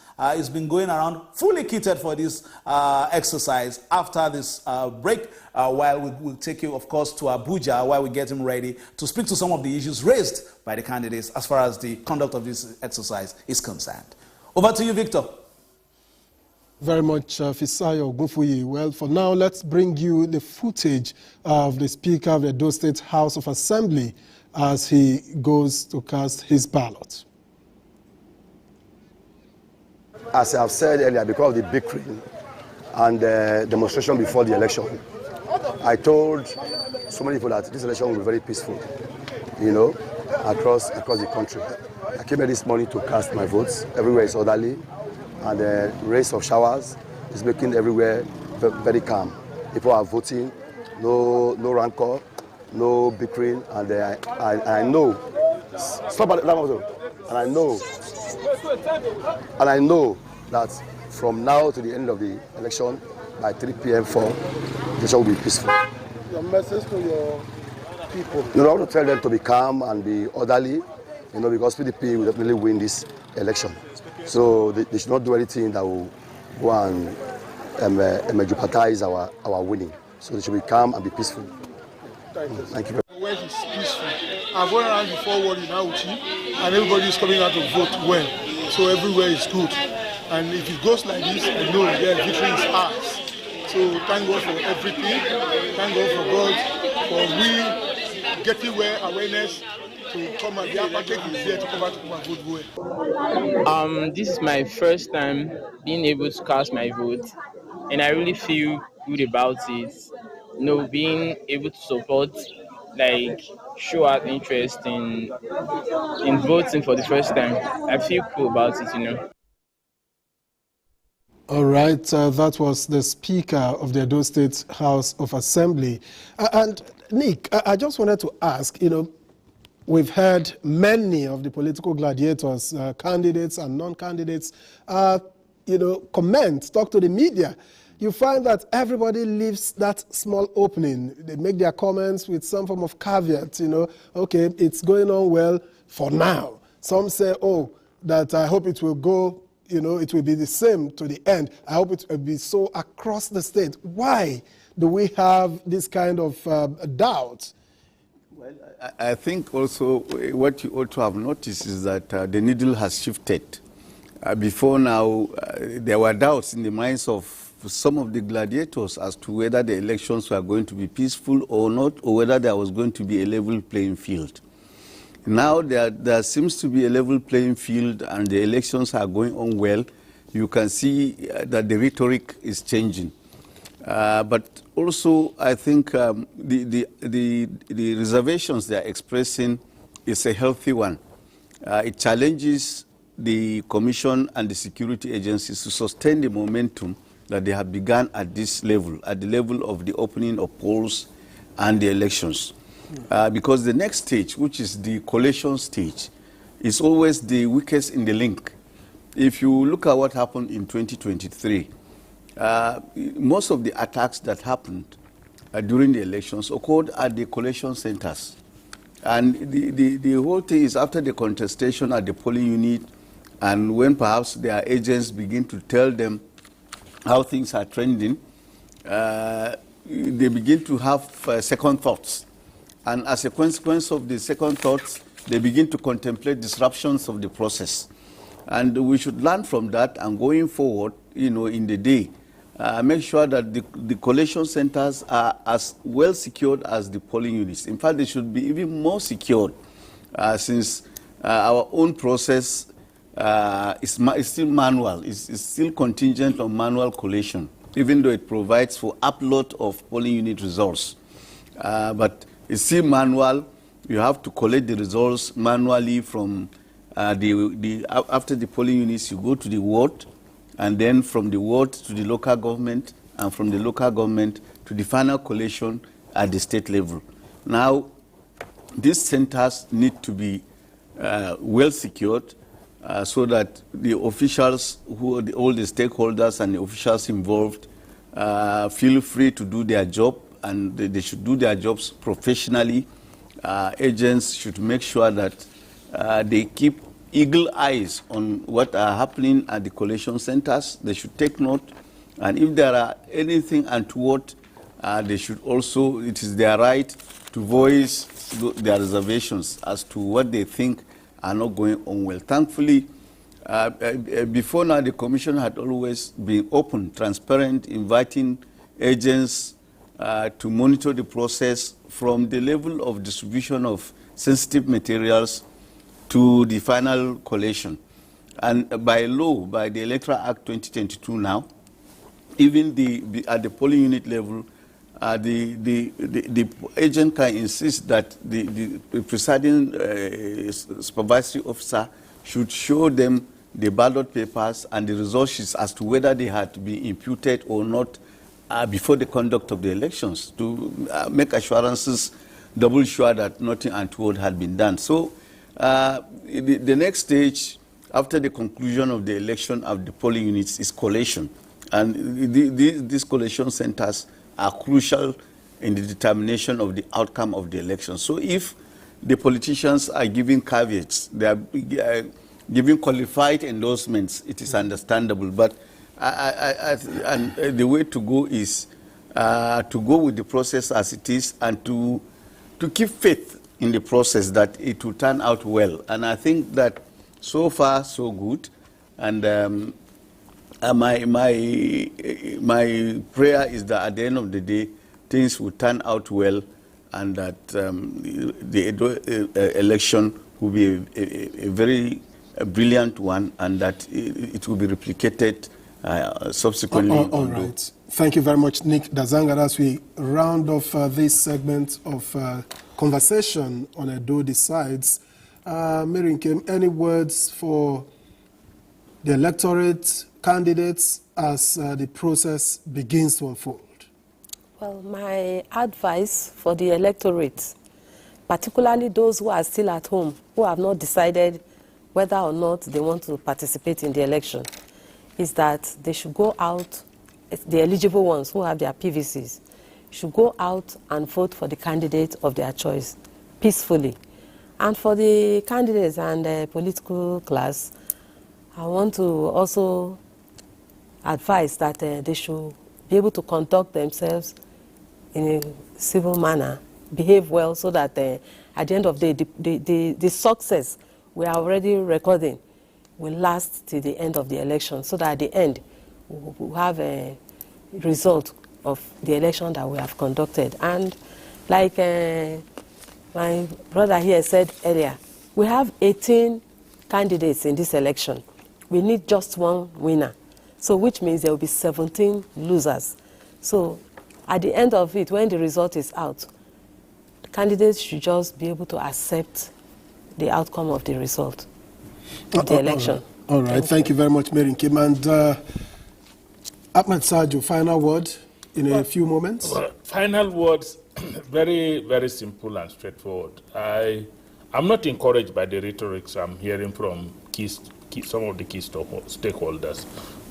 You cannot participate in an electoral system and come out and tell the world that your own experience is that the system was seamless and good, and then you say, but you may not accept the outcome if it does not favor you. I think we must be prepared, to develop our democracy further, to take it beyond the point where we are now, by insisting that our rhetorics should not encourage our supporters to believe that we do not have confidence in the system. Whatever happens is this very system, this election, will determine the next governor. There is no interest of an individual that will change the fact that it's this process that will determine the winner. And so we must be right. able to accept that and move forward. All right. Thank you very much. Ahmed Sajo, former Commissioner for Information in Adamawa State and social commentator. It's been a pleasure having you in this segment. Thank you very much. Thank you. It's my pleasure as well. And let me also thank Nick Dazang, former Director of Voter Education and Publicity, INEC. It's been a pleasure having you on the program. Thank you. My pleasure.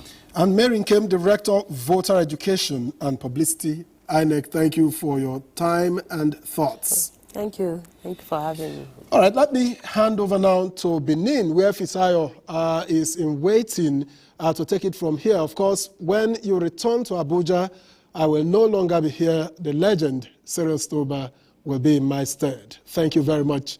Fisayo, take it from here. I think you have done your bit as a victor this morning, but the real victors will be the citizens of those states who have gone to the ballot. Thank you very much for the discussions we've heard from you and your guests. Here in Benin, I have a guest who is fully kitted. He's been going across the state, monitoring the activities of his men and responding if there be any need to emergencies as well as what he has been seeing on the field. Let me welcome AIG Bennett Igwe. He's the AIG elections for Edo State. Thank you very much, AIG, for coming on our show, taking time out of your very busy schedule. Tell us a bit about for some of the things that you've seen in the course of your monitoring earlier in the day and the feelers you are hearing for your men as far as the conduct of the exercise is concerned at this point. I want to thank you so much. So far, so good. There's nothing to worry about. This is almost 12:30. There's nothing to worry about so far. Voting is going on in every polling unit in Edo State. We assured you, they have seen the security we put in place in every polling unit in Edo State. So, and they want to continue to assure you that all will be well. We are ready. We are ready for the election. We came to make sure the process is peaceful, and we want to assure Edo people that all is well. We have brought in about 35,000 men, equipment and all that deployed at this time. In terms of this sheer number, managing and even getting, deploying and all could be a challenge at times. But how has it been, especially to those who are going to the riverine and the hilly parts of the state? We have been moving. We have been taking it. We have done the postings. We have done the deployments. Our people moved since yesterday to the riverine areas, to the nooks and crannies of the state, to locate the polling units. We have been moving around, and we have been getting reports. We have a system through which we get reports from even every polling unit in Edo State. And that is why I can authoritatively tell you that for now, as at now, that I'm speaking to you, all is well. So far, so good. So we are happy for that, but we are not relaxing because it has not, until it is over, it is then over. I'm seeing several radios, all kinds of gadgets on you. Some will say in our local parlance, if you do anyhow, you see anyhow, as far as policemen are concerned this time around. But your men are being commended as far as it's, the activities are concerned in terms of the way they have conducted themselves, especially voters to the voting centers and staying in the perimeters. In terms of training for this, did you do specific trainings for, the election duty, or this is just general police activity? They seem to, have, gone up a notch in terms of their relationship with voters or prospective voters, especially at those voting points. I told you yesterday that there is something we have to do differently. I told you that we have to change the narrative. People used to call police. But now, We want to change the narrative, and it starts from this election. The narrative has been changed, and we want to ensure that everywhere is safe. I told you we have done deployment. We ensure people locate their areas. We ensure they're on the ground. We ensure the safety, and that is what we have done that is different. It's not like this morning, people will be rushing to go from here to area like Agenemode, area like that, to Auchi. No. Everybody went to their booths yesterday, and they are there on the ground. So, and I told you that we have a team that is monitoring, policing the police. The team that is policing the police, we made it specific for them to be monitoring the police actions in this election and reporting back to us. Even monitoring other security agencies and reporting back to us. So we are doing it, and it has been going seamlessly, and we are happy that it has been going seamlessly. So I want to assure you people that the narrative of police participation or actions in elections has changed. It has been like that before, but now we have taken it to the next level. Right, thank you so much. Yeah, let's talk about other agencies. You are the lead agency as far as elections are concerned. But to understand, of course, the Army is here and other security agencies, NSCDC and all. In terms of the level of collaboration, how would you describe that in terms of interagency collaboration, especially on the security outlook? And has it been smooth? Have we had issues where rough edges had to be ironed out?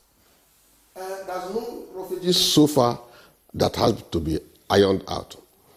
Everybody has his role according to the Electoral Act. And we have agreed to work together. United, we are going to stand.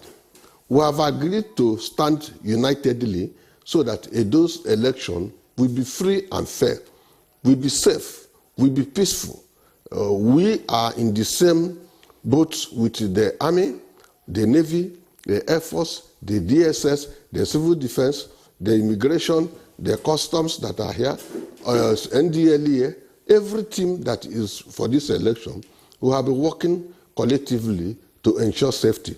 If you go to some polling units, some polling booths, you will see a lot of our people, including the EFCC, including people from Police Service Commission, who are equally involved into this election, monitoring the activities of the policemen and other security agencies. So all of us are united to give a change in the policing system, in the electoral system, to make sure there's credibility in the system of election in Nigeria.